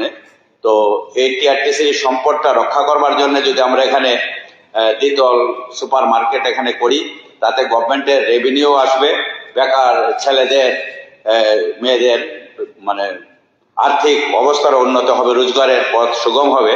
তাই আমি এই প্রস্তাবটা উত্থাপন করছি যে এখানে এই মার্কেটটা করা যায় কিনা সরকারের বিবেচনার মধ্যে রাখার জন্য। নমস্কার, ধন্যবাদ। ঠিক আছে, মাননীয় অধ্যক্ষ মহোদয়, উনি নিজেই প্রশ্নের উত্তর নিজেই দিয়ে দিয়েছেন। উত্তরটা এরকম যে ওনারা জেনারেল বডি মিটিং করেছেন, মানে পুর পরিষদের, নিশ্চয়ই ওনার জ্ঞাতার্থে সেটা হয়েছে, এবং সেখানে 2 স্টোরি বিল্ডিং এর একটা মার্কেট, সুপার মার্কেট করার সিদ্ধান্ত ওনারা গ্রহণ করেছেন। তো এই যে ধর্মনগর পুর পরিষদ, এটা কিন্তু জায়গাটা তো হচ্ছে আপনার টিআরটিসি, তো এর জন্য একটা চিঠি কিন্তু দেওয়া হয়েছে টিআরটিসি কে, এবং টিআরটিসি কে দেওয়ার পর এখানে মাননীয় মন্ত্রী বাহাদুর এখানে উপস্থিত আছেন, আমি বলবো যদি উনিও জায়গাটা দেখুক, কারণ একবার কোনো ডিপার্টমেন্টের জায়গা হয়ে গেলে এটা যদি নষ্ট হয়, খারাপও থাকে, দিতে চায় না। তো আমি বলবো এটা প্রপারলি যদি এটাকে ইউজ করা যায় চিন্তা করে, তাহলে সেটা যদি, এবং জমিটা হস্তান্তর করতে হবে, ট্রান্সফার না করলে তবেই কিন্তু এই পরিকল্পনা যেটা ওনারা নিয়েছেন সেটা সম্ভব হবে। তো ধন্যবাদ মাননীয় সদস্য সদস্যগণ। প্রস্তুতি পর্ব শেষ হলো। যে সমস্ত তার কাছে নিহিত প্রশ্নের উত্তর মৌখিকভাবে দেওয়া সম্ভব হয়নি, সেগুলো সহ তারকা চিহ্নবিহীন প্রশ্নগুলোর উত্তরপত্র সবার টেবিলে পেশ করার জন্য আমি সংশ্লিষ্ট দপ্তরের মাননীয় মন্ত্রীগণকে অনুরোধ করছি। Honorable Speaker, sir, just আমি একটা জিনিস বলতে চাই এখানে। According to rules of procedure and conduct of business in Tripura Legislative Assembly, Rule 57, এটা বলছে no discussion shall be permitted during the time for question under the rule 45 in respect of any question or of any answer given to a question that is supplementary. এই যে আমার মনে হচ্ছে এটা একটা bad practice আমাদের বিধানসভায় হচ্ছে, বিশেষ করে অনেক সিনিয়র এদিকে তো মেম্বার আছে, গোপাল বাবুর কথা তো বলেই লাভ, আমাদের এদিকেও আছে একদিকে। আমার মনে হয় কালকে থেকে এটাকে আরেকটু রেস্ট্রিক্টেড করলে ভালো, কারণ মাত্র দেখা গেছে 5-6টা কোয়েশ্চেন আসছে, গতকালকে বোধহয় 4টা প্রশ্ন এসছে, অনেক মেম্বার ডিপ্রাইভ হচ্ছে। তো এটাকে আরেকটু রেস্ট্রিক্টেড করে আমার মনে হয় আরেকটু ডিলিজেন্ট ওয়েতে আমাদের এটা অ্যাড্রেস করা উচিত। মানে খুবই ধন্যবাদ মন্ত্রীজিকে, এটা সবাই সতর্ক থাকতে হবে, তার জন্যই বলছি। মানে স্পিকার স্যার, এটা ঠিকই বলেছেন। হ্যাঁ, কারণ আমি চাইছি সবথেকে বেশি বেশি করে যাতে প্রশ্নগুলি ছোট্ট বিষয় স্যার, এগুলো ছোট্ট বিষয় মাননীয় মুখ্যমন্ত্রী দৃষ্টি আকর্ষণ করছি। একটা হলো ত্রিপুরার যে উত্তর পূর্বাঞ্চলে ললিত কলা কেন্দ্র 2018 সাল থেকে এখানে চালু হয়েছে এবং এই নজরুল কলাক্ষেত্রে এখানে অস্থায়ীভাবে, এবং এই ললিত কলা কেন্দ্রের মধ্য দিয়ে আমাদের রাজ্য থেকে অসংখ্য শিল্পী তারা বিভিন্ন দিক থেকে, যেমন পেন্টিংস, তারপর গ্রাফিক্স, সেরামিক, ভাস্কর্য ইত্যাদিতে তারা ট্রেনিং পাচ্ছেন এবং সেন্ট্রাল গভর্নমেন্ট 20,000 টাকা করে তাদেরকে স্টাইপেন্ড দেয়। এবং 2022 সালে স্যার এই সরকারি তাদের জন্য একটা জমিও দিয়েছেন, সেখানে একটা বাড়ি তৈরি হবে, কিন্তু এখনো বাড়িটা তৈরি হয়নি। এই বাড়িটা তৈরি হলে পরে আরো অনেক শিল্পী অ্যাকোমোডেট হতে পারে, তারা ট্রেনিং এর সুযোগ পায় এবং তাদের এই শিল্পকলা শুধু ত্রিপুরাজ্যের মধ্যে না, ত্রিপুরাজ্যের বাইরেও এটাকে আরো সমৃদ্ধ বা প্রসারিত করার সুযোগ পায়। যে এই বাড়ি নির্মাণের জন্য যে সরকার দ্রুত ব্যবস্থা গ্রহণ করবেন কিনা, কেননা জমি দেওয়ার পর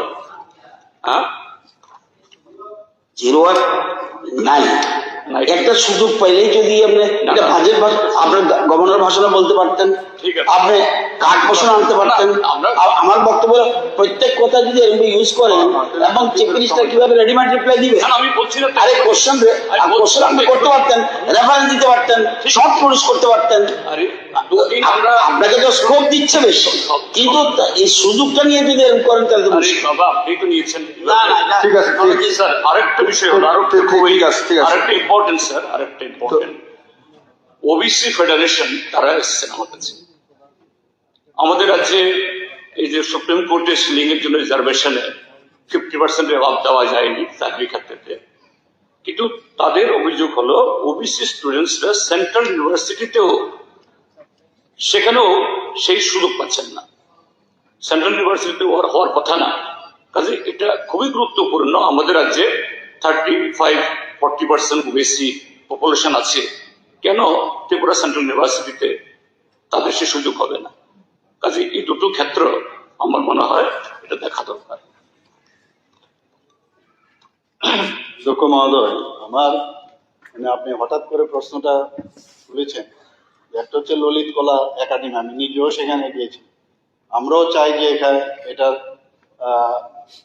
মানে তার আরো বেশি বেটারমেন্ট হোক, যে কারণে আমাদের তরফ থেকে কিন্তু জমি দিয়েছি এবং আমি বারবার ওনাদের এখানে বলেছি যে কেন আপনারা ওই জমির মধ্যে আপনারা বিল্ডিং তৈরি করছেন না তাড়াতাড়ি, কারণ ওনারা যদি সেখানে যান তাহলে আমাদের ওই জায়গাটা কিন্তু আমরাও স্পেস পাওয়া যাবে, অন্য আরেকটা কিছু চিন্তা করতে পারি।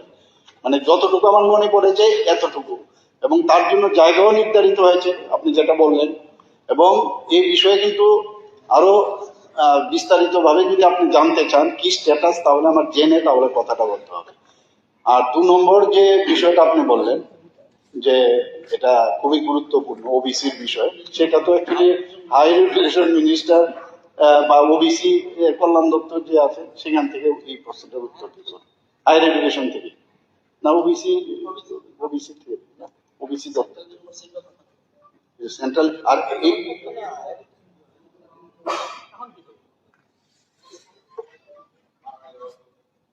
স্পিকার স্যার, না উত্তর ত্রিপুরার মানুষের দীর্ঘদিনের একটা দাবি না, মনে করে শেষ হোক না, এটা শেষ হোক না। অনারেবল মিনিস্টার বসুক, বলুক ওবিসির বিষয়ে। মাননীয় মুখ্যমন্ত্রী বলেছেন, মাননীয় বলেই দিয়েছে হাইরোনেশন minister or OBC minister will take up the matter. এখানে উনি আমার দাঁড়িয়ে কি বলবে? অলরেডি চিফ মিনিস্টার অর্ডার কি আরে মাননীয় মুখ্যমন্ত্রী সম্মান দিন, উনি তো বলেই দিয়েছে you take up the matter of the central university.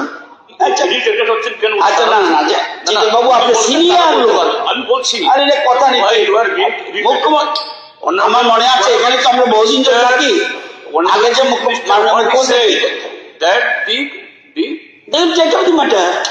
সংশ্লিষ্ট মন্ত্রী মহোদয় তিনি বলতে পারবেন। তো না না বলতে পারবে না, দেখুন না না না এরকম বলতে বলতে পারবে না। আমি আমি কম খারাপ বলতে পারবে তাহলে আমি না জেনে কি বলে? আমি ভুল শুনেছি, আপনি শুনেছেন শুধু, উনি সবাই তারা বলতে পারবেন। বলছে টেক আপ দি ম্যাটার। তিনি দাঁড়িয়েছেন, why you are being irritated? আরে ঠিক না, একটা যেকোনো জিনিস দাঁড়িয়ে আপনি সুযোগ নিচ্ছেন, যদি উনি বলে দিতে পারবেন এটা হয় না কোনোদিন, না না পারবে না, কেমন পারবে না না, এখানে কি হলো? ঠিক আছে, পরবর্তী যাদব অনারেবল মেম্বার, আপনি কি বলতে চাইছিলেন? আমাদের উত্তর ত্রিপুরার জনগণের দীর্ঘদিনের একটা দাবি আছে ধর্মনগর রেল ডিভিশন স্থাপনের বিষয়। তো এটা আমাদের রাজ্য সরকারের তরফ থেকে কেন্দ্রীয় সরকারের নোটিশে সেটা নেওয়া যায় কিনা সেই ব্যাপারটা আমি বিধানসভায় উত্থাপন করলাম। ঠিক আছে, ঠিক আছে। অনারেবল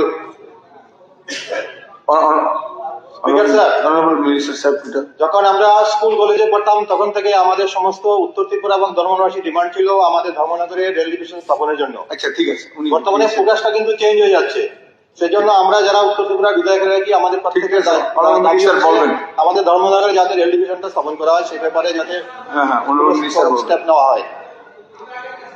অনারেবল মিনিস্টার বলবেন। মাননীয় অধ্যক্ষ মহোদয়, রেল ডিভিশন ডিক্লেয়ার করা রাজ্য সরকারের জুরিসডিকশন নয়, এটা রেলওয়ে মিনিস্ট্রি গভর্নমেন্ট অফ ইন্ডিয়াকে করতে হবে, নাম্বার 1। নাম্বার 2, যেটা ডিভিশন আমাদের আগরতলার যে বাধারঘাটেরটা, এটাই আমরা সারা রাজ্যের প্রধান ডিভিশন হিসেবে আমরা জানি। আবার আলাদাভাবে ধর্মনগরকে করতে গেলে এটা রাজ্য সরকারের এখতিয়ারের বিষয়টা, বা মাননীয় মুখ্যমন্ত্রীও সেটা পারবেন না, আমি আগেও রেলের উত্তর দিতে গিয়ে বলেছি। আপনারা দাবি পেশ করতে পারেন উত্তর ত্রিপুরা জেলার বিধায়কদের তরফ থেকে, আমরা সেই দাবি দিল্লিতে পাঠিয়ে দেবো, তারা তাদেরকে সেই ডিসিশন নিতে। ধন্যবাদ, ধন্যবাদ। পরবর্তী বিজনেস হচ্ছে বিজনেস অ্যাডভাইজারি কমিটির প্রতিবেদন উত্থাপন ও গ্রহণ। মাননীয় সদস্যগণ, সবার পরবর্তী আলোচ্য বিষয় হলো বিজনেস অ্যাডভাইজারি কমিটির তৃতীয় প্রতিবেদন পেশ, বিবেচনা ও গ্রহণ করা।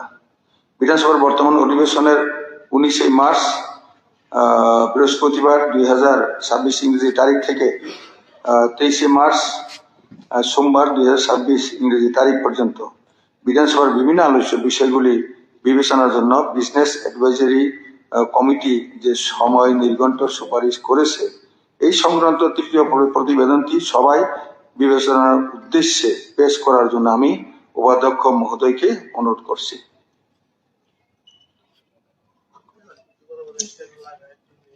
ধন্যবাদ। Honorable Speaker, as required under Rule 235 of the Rules of Procedure and Conduct of Business in the Tripura Legislative Assembly, I beg to present the third report of the Business Advisory Committee before the House. এখন প্রতিবেদনটি হাউজের বিবেচনার জন্য এবং অনুমোদনের জন্য প্রস্তাব উত্থাপন করতে উপাধ্যক্ষ মহোদয়কে অনুরোধ করছি। Honorable Speaker, under Rule 236(1) of the Rules of Procedure and Conduct of Business in the Tripura Legislative Assembly, I beg to move that this House agree with the allocation of the proposed by the committee. মাননীয় উপাধ্যক্ষ কর্তৃক উত্থাপিত প্রস্তাবটি এখন আমি ভোটে দিচ্ছি। প্রস্তাবটি হলো বিজনেস অ্যাডভাইজারি কমিটি। স্যার আলোচনা তো হতে হবে স্যার, এটা এইভাবে তো স্যার এখন একতন্ত্র চলতে পারে না, গণতন্ত্র। আমরা স্যার আচ্ছা আচ্ছা আচ্ছা, বক্তব্য ঠিক আছে, শর্ট করে বলেন। শর্ট এটা বিজনেস ব্যাপারটা হলো স্যার, আপনার যে মেম্বার আছেন উনিও রাজি করে এটা দিয়েছে, না না সমস্ত দলেরই এখানে ছিল, দিয়েছে। ওইখানে আপনি বসাটা ঠিক নয়। শুধুমাত্র বিএসসি না, এই হাউসের কথার পরিপ্রেক্ষিতেই কিন্তু আপনি মিটিং ডেকেছেন এবং সবাই বলেছিল 20 মধ্যে শেষ করতে, বরঞ্চ লিডার অফ দি অপোজিশন বলছে একটু কষ্ট করে 23 করুন। এটা আমরা তো শর্টকাট করছেন, আর ফিল্ডে যাওয়ার জন্য স্যার আপনার দলের অনারেবল মেম্বারও ছিল, উনিও রাজি হয়েছেন। আমি কথা বলেছি স্যার, এটা হলো গণতন্ত্রের প্রতি একটা আঘাত। আপনি স্যার থার্ড টাইম দলের শৃঙ্খলা আপনি মানেন না স্যার, আমি আপনাকে বলি তাহলে দলের শৃঙ্খলা আপনি মানেন না। আপনি আমাকে বলতে দেবেন তো? দল না, এটা শুধু দল না, হাউস সিদ্ধান্ত নিছে। আরে ভাই, গণতন্ত্রের আঘাত কি সবাই করছে নাকি? এখন মাত্র এলো গণতন্ত্রের আঘাত যে কথাটা সবাইকে আঘাত করছে। 1 মিনিট, আমি জানি না স্যার। ব্যাপারটা হলো স্যার, আমি তো স্যার প্রায় 20 বছর হয়ে গেল, এই দেখলাম থার্ড টাইম আপনার অ্যামেন্ড করতে, থার্ড টাইম। আমি যেটা বলছি, এখানে 9 দিন ছিল, আগে হয়েছে 5, 2, 7, 9, 7, 16, এখান থেকে আবার 2 দিন কেটে দিলেন। তাহলে জনগণের কথা কিভাবে বলা হবে স্যার? সব ডিপার্টমেন্ট কিন্তু স্যার কোন ডিসকাস হয় না। আপনার প্রতিনিধিকে আপনি জিজ্ঞাসা করুন, আলোচনা কম হয়েছে স্যার।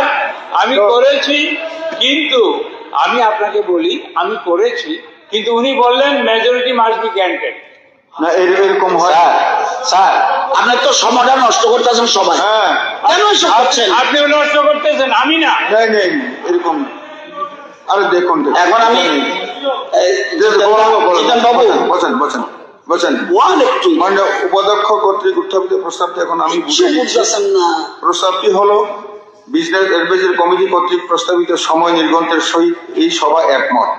যারা এই প্রস্তাবের পক্ষে আছেন তারা হ্যাঁ বলবেন, যারা এই প্রস্তাবের বিপক্ষে আছেন তারা না বলবেন। আমি মনে করি হ্যাঁ বলেছেন তারাই সংখ্যাগরিষ্ঠ, অতএব প্রতিবেদনটি সভা কর্তৃক গৃহীত হলো। একটি ঘোষণা দিচ্ছি, মাননীয় সদস্যগণ, নির্ধারিত কর্মসূচি অনুযায়ী আগামী 23 মার্চ 2026 তারিখে বিধানসভার অধিবেশন শেষ হচ্ছে। এই পরিপ্রেক্ষিতে আগামী 20 মার্চ 2026 এবং 13 মার্চ 2026 তারিখে রেফারেন্স নোটিশ এবং কলিং অ্যাটেনশন নোটিশ ত্রিপুরা বিধানসভা সচিবালয়ে জমা না দেওয়ার জন্য আমি মাননীয় সদস্যগণকে বিশেষভাবে অনুরোধ করছি। আরেকটি ঘোষণা, মাননীয় সদস্যগণ, রেফারেন্স নোটিশ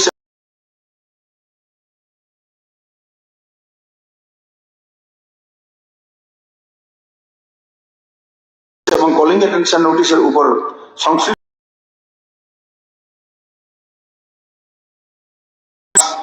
2026 তারিখে বিবৃতি প্রদানের জন্য ইতিপূর্বে এই সভাকে অবহিত করেছিলেন। সেই সমস্ত বিবৃতি সমূহ আগামীকাল অর্থাৎ 20 মার্চ 2026 ইংরেজি প্রদান করার জন্য আমি সংশ্লিষ্ট দপ্তরের দায়িত্বপ্রাপ্ত মন্ত্রীগণকে অনুরোধ করছি। অন্যান্য রেফারেন্স নোটিশ এবং কলিং অ্যাটেনশন নোটিশের উপর সংশ্লিষ্ট দপ্তরের দায়িত্বপ্রাপ্ত মন্ত্রীগণ পূর্ব নির্ধারিত দিনক্ষণ অনুসারে আগামী 23 মার্চ 2026 তারিখে বিবৃতি প্রদান করবেন। রেফারেন্স পিরিয়ড, এখন রেফারেন্স পিরিয়ড আমি সদস্যদের নিকট থেকে 3টি রেফারেন্স পিরিয়ডের নোটিশ পেয়েছি। সেই নোটিশগুলি পরীক্ষা নিরীক্ষার পর গুরুত্ব অনুসারে সবাই উত্থাপনের অনুমতি দিয়েছি। প্রথমে আমি মাননীয় সদস্য শ্রী নির্মল বিশ্বাস এবং শ্রী সুদীপ সরকার কর্তৃক যুগ্মভাবে আনিত রেফারেন্স নোটিশের বিষয়বস্তু সবাই উত্থাপনের জন্য অনুরোধ করছি।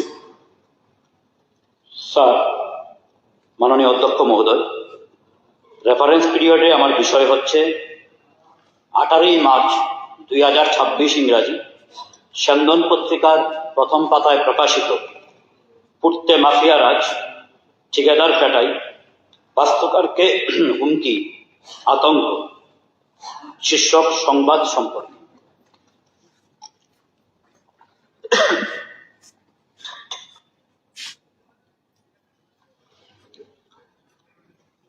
আমি স্বরাষ্ট্র দপ্তরের দায়িত্বপ্রাপ্ত মাননীয় মন্ত্রীকে এই রেফারেন্স নোটিশটির বিষয়ে বিবৃতি প্রদানের জন্য অনুরোধ করছি। যদি তিনি আজ বিবৃতি দিতে প্রস্তুত থাকেন, না থাকেন, তবে সময় চাইতে পারেন এবং পরে কবে তিনি বিবৃতি দিতে পারবেন সেটা অনুগ্রহ করে জানাবেন। মাননীয় অধ্যক্ষ মহোদয়, আমি আগামী 23শে মার্চ দ্বিতীয় রেফারেন্স পিরিয়ড নোটিশটি এনেছেন মাননীয় সদস্য শ্রীমতী স্বপ্না দাস পাল। এখন আমি ওনাকে রেফারেন্স নোটিশের বিষয়বস্তু সবাই উত্থাপনের জন্য অনুরোধ করছি। মাননীয় অধ্যক্ষ মহোদয়,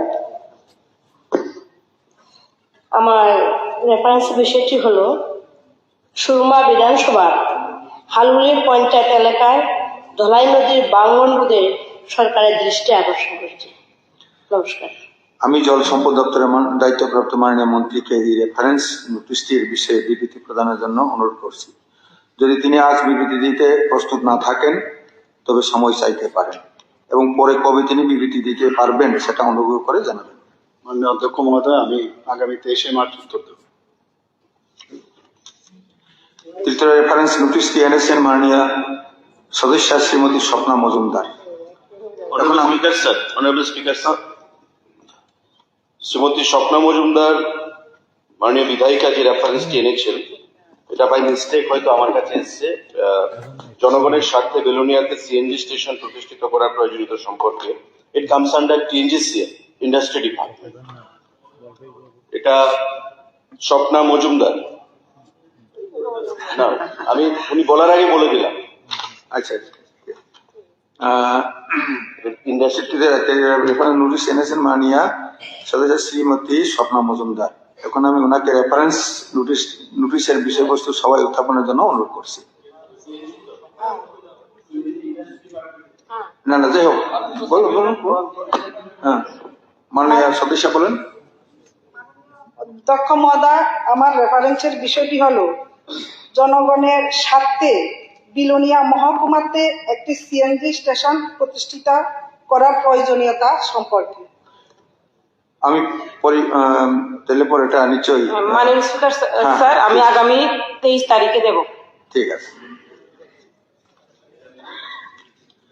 দৃষ্টি আকর্ষণীয় notice, there is calling attention।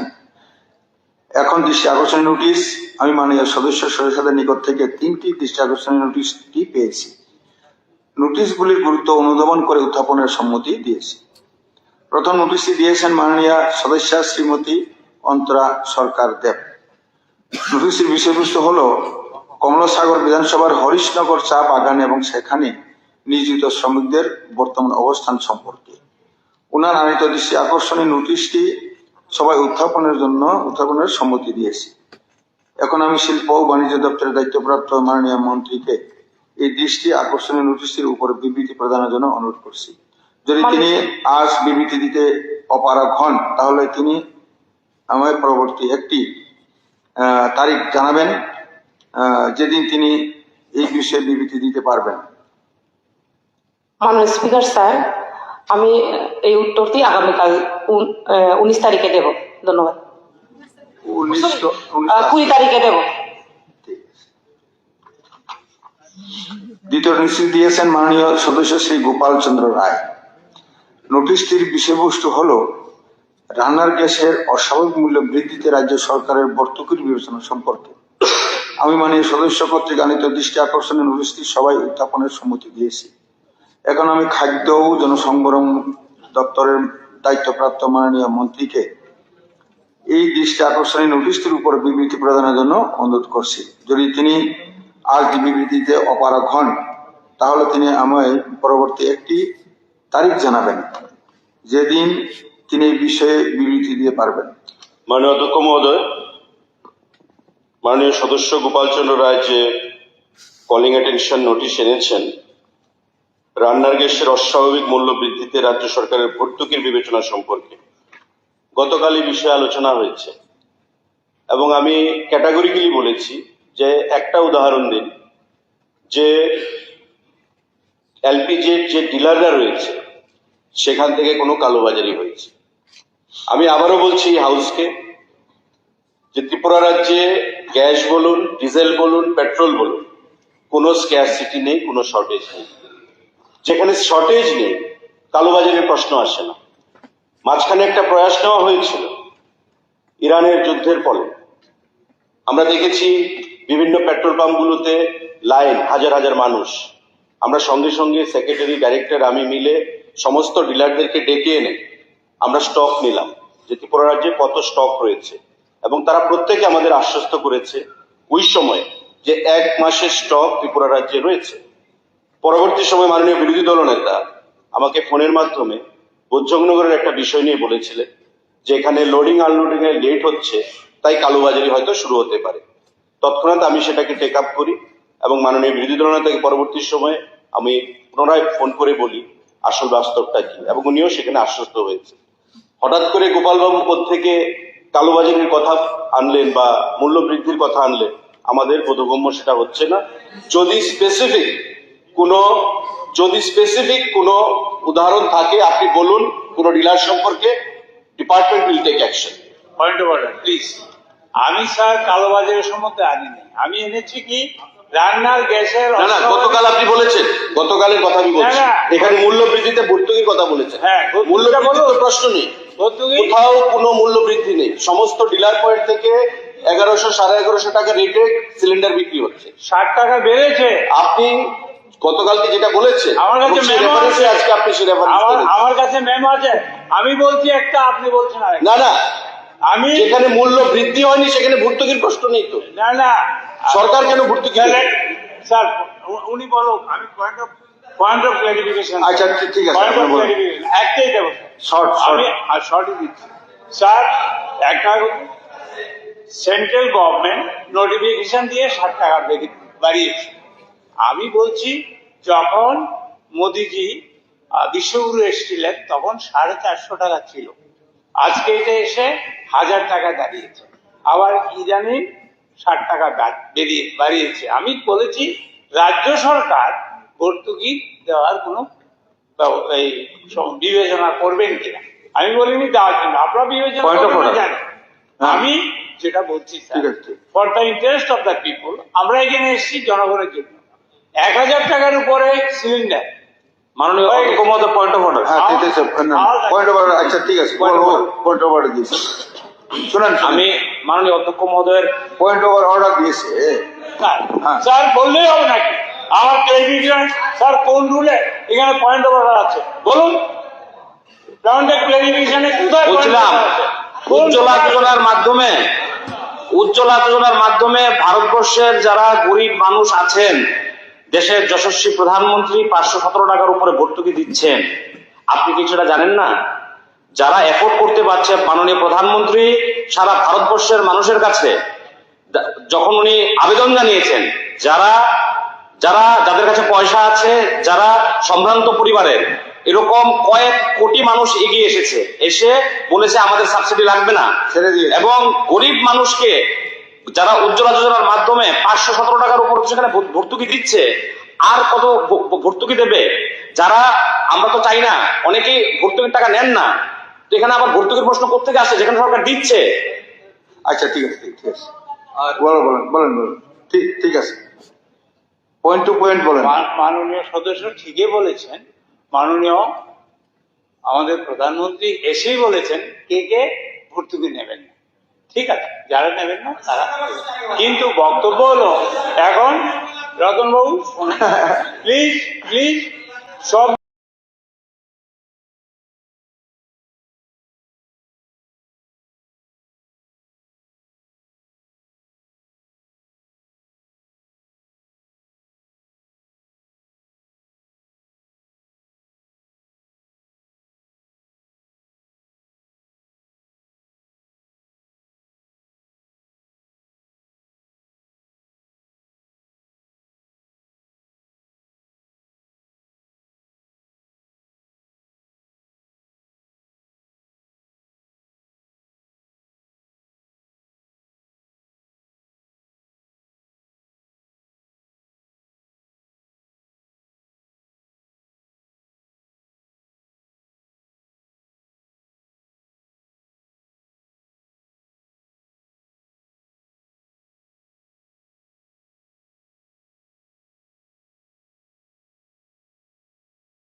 যেভাবে এইভাবে উঠে পড়বে ট্রেজারি মিনিস্টার 2 ঘন্টা বক্তৃতা, কোনো কথা নাই, ওয়ার্ল্ড, বিশ্ব, ব্রহ্ম সব চলবে। ঠিক আছে বসেন ঠিক আছে বলো বসেন।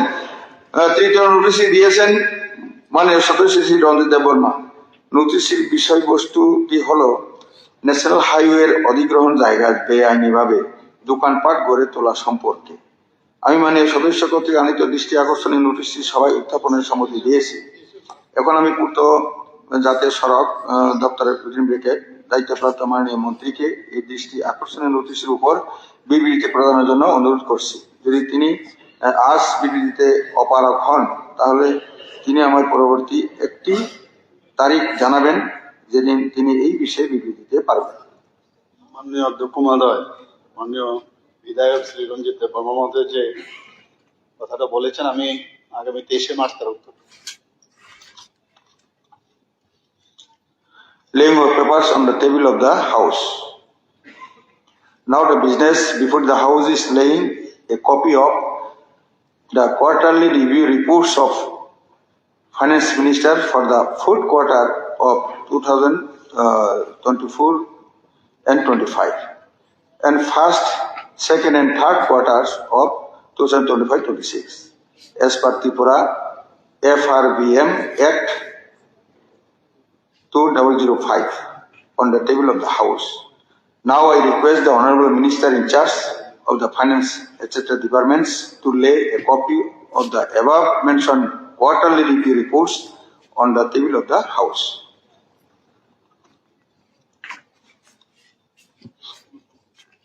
Respected Speaker, I would beg to lay a copy of the quarterly review reports of Finance Minister for the fourth quarter of 2024-25 and first, second and third quarters of 2025-26 as per Tripura FRBM Act 2005 on the table of this custom.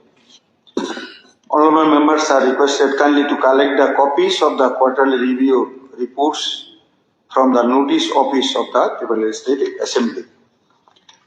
Finance business discussion on voting on the supplementary demands for grants for the financial year 2025 and 26.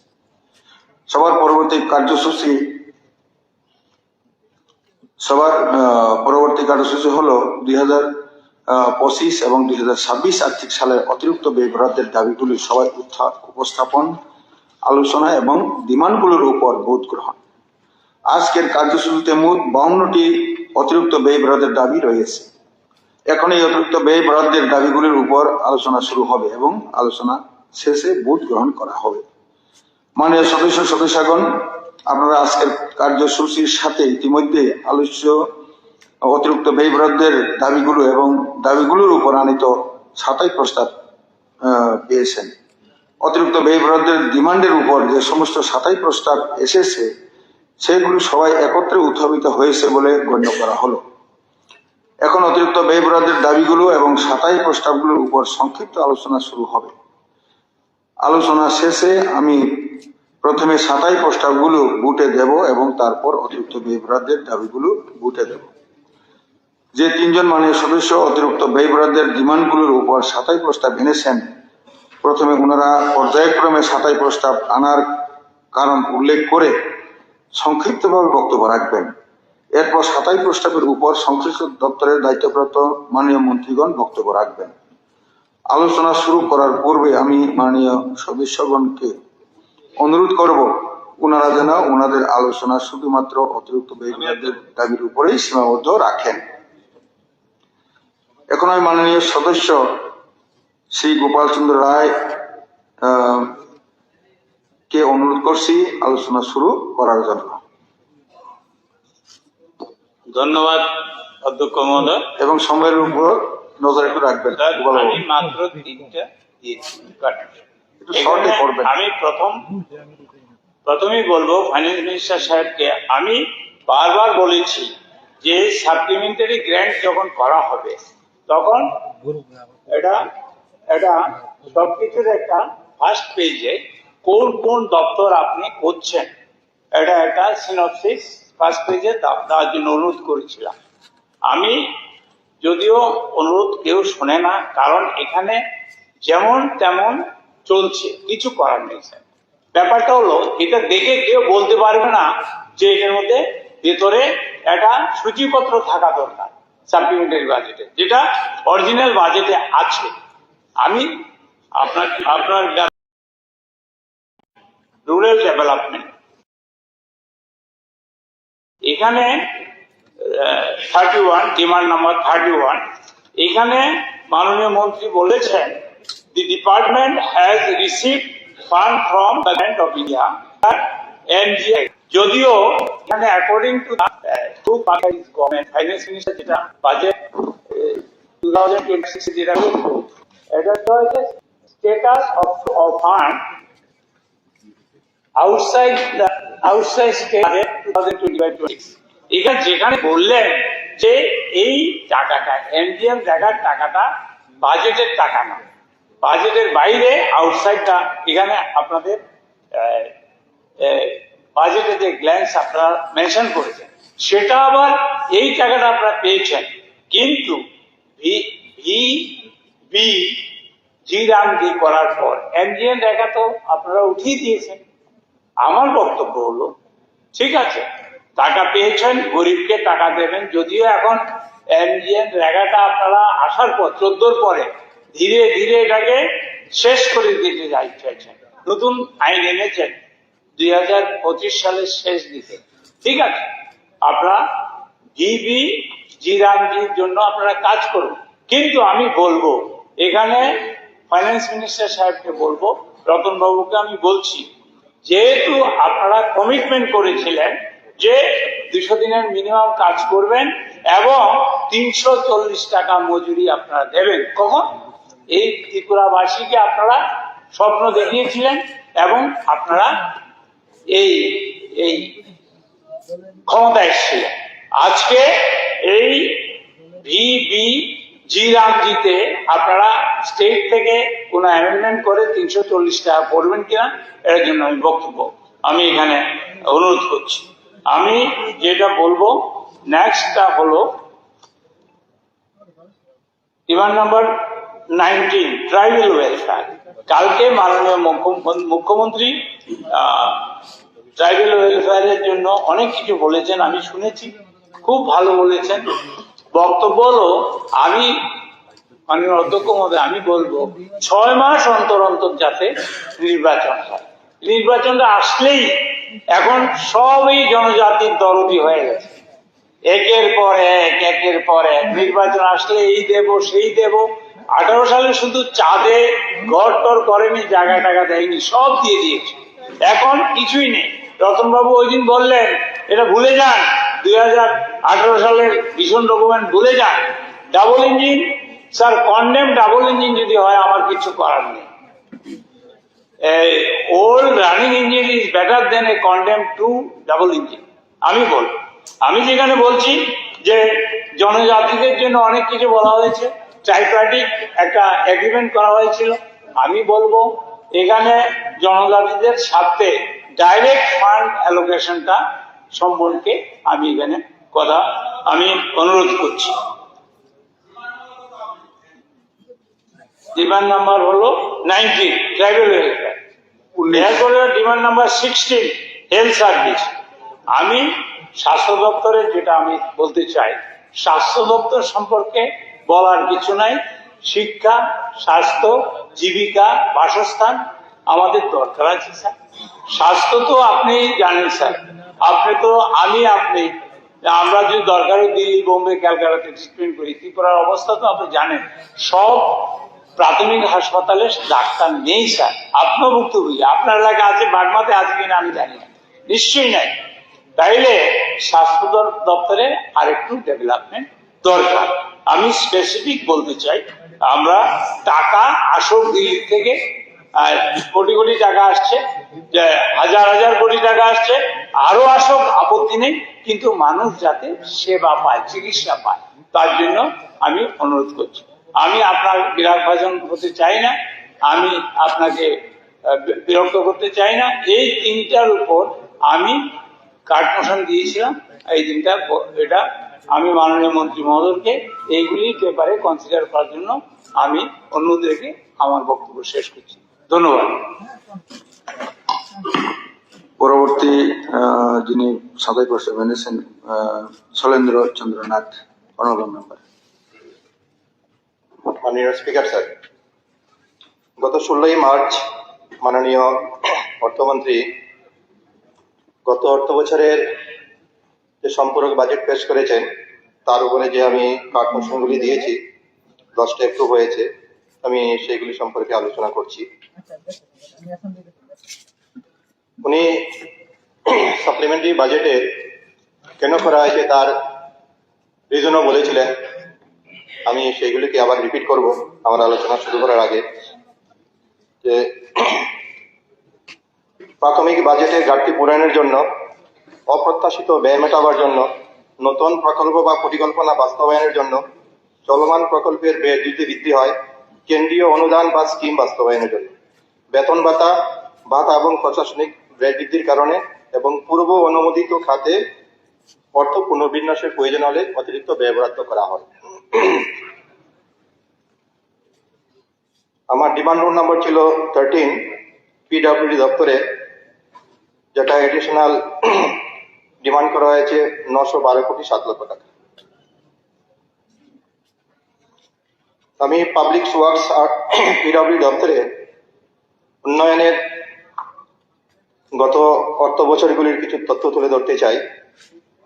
মূলধনী খাতে 2021-22-এ 53% অর্থ ব্যয় করা যায়নি, 22-23-এ সেখানে 47%, 2024-25-এ হচ্ছে 43%।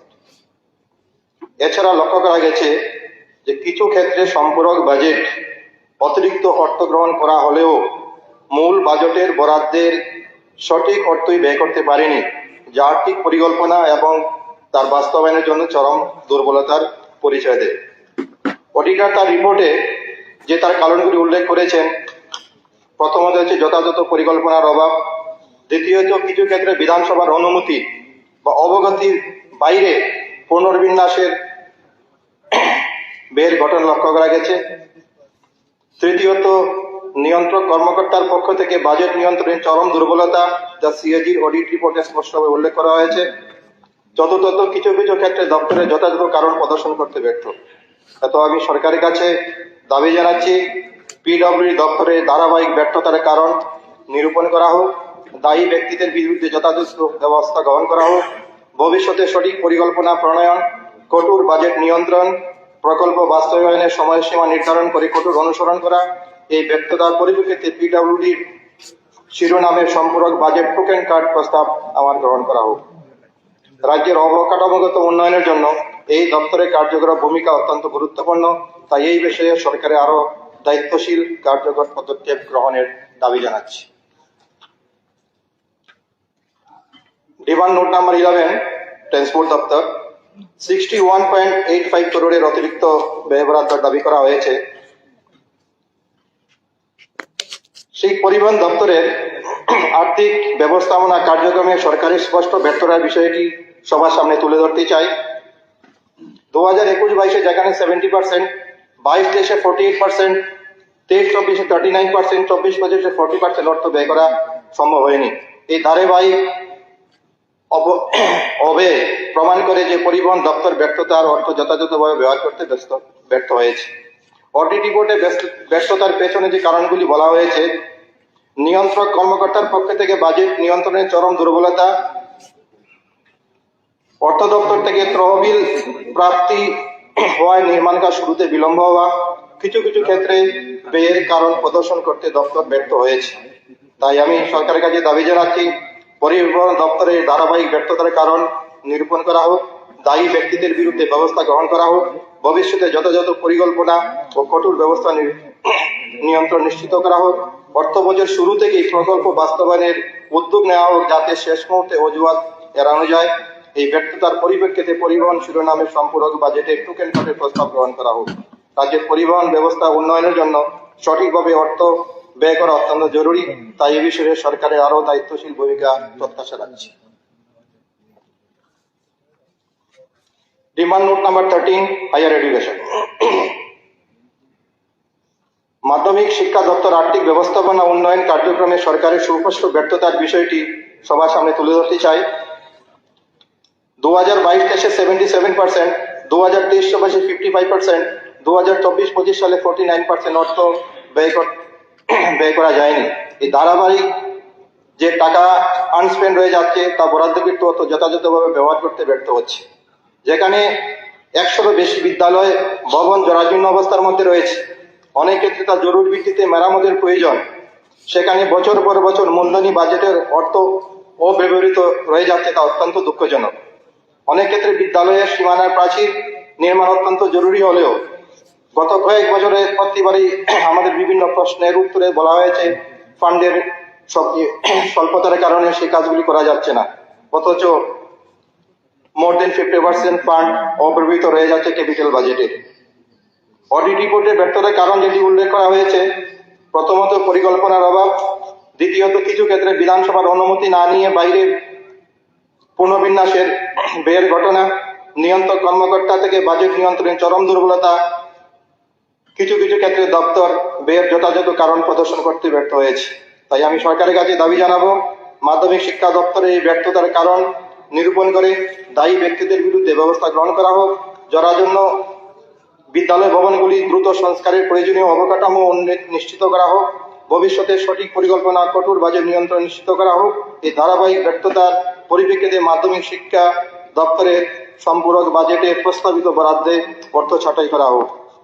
শিক্ষার মান উন্নয়ন, পরিকাঠামো উন্নয়ন সঠিকভাবে যদি অর্থ ব্যয় করা অত্যন্ত জরুরি।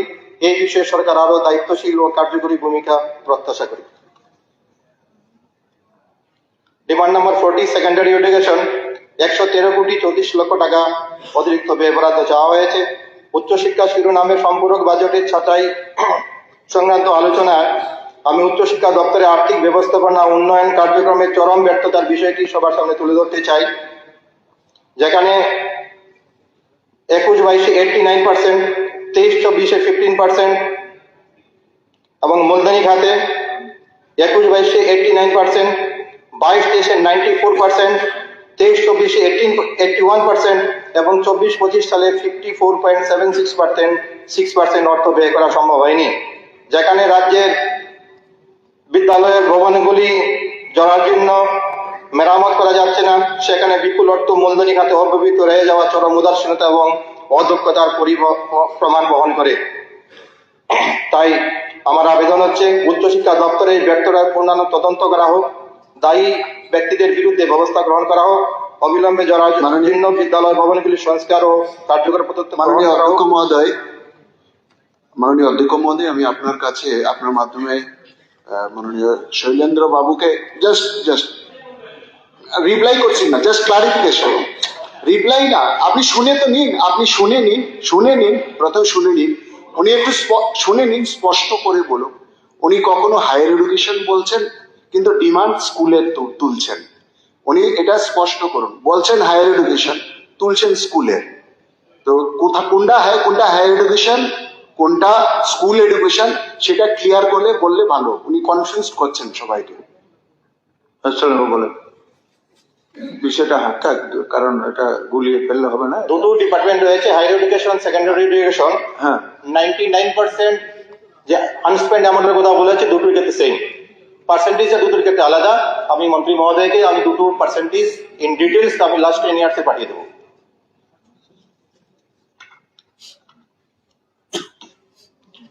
Demand note number 23,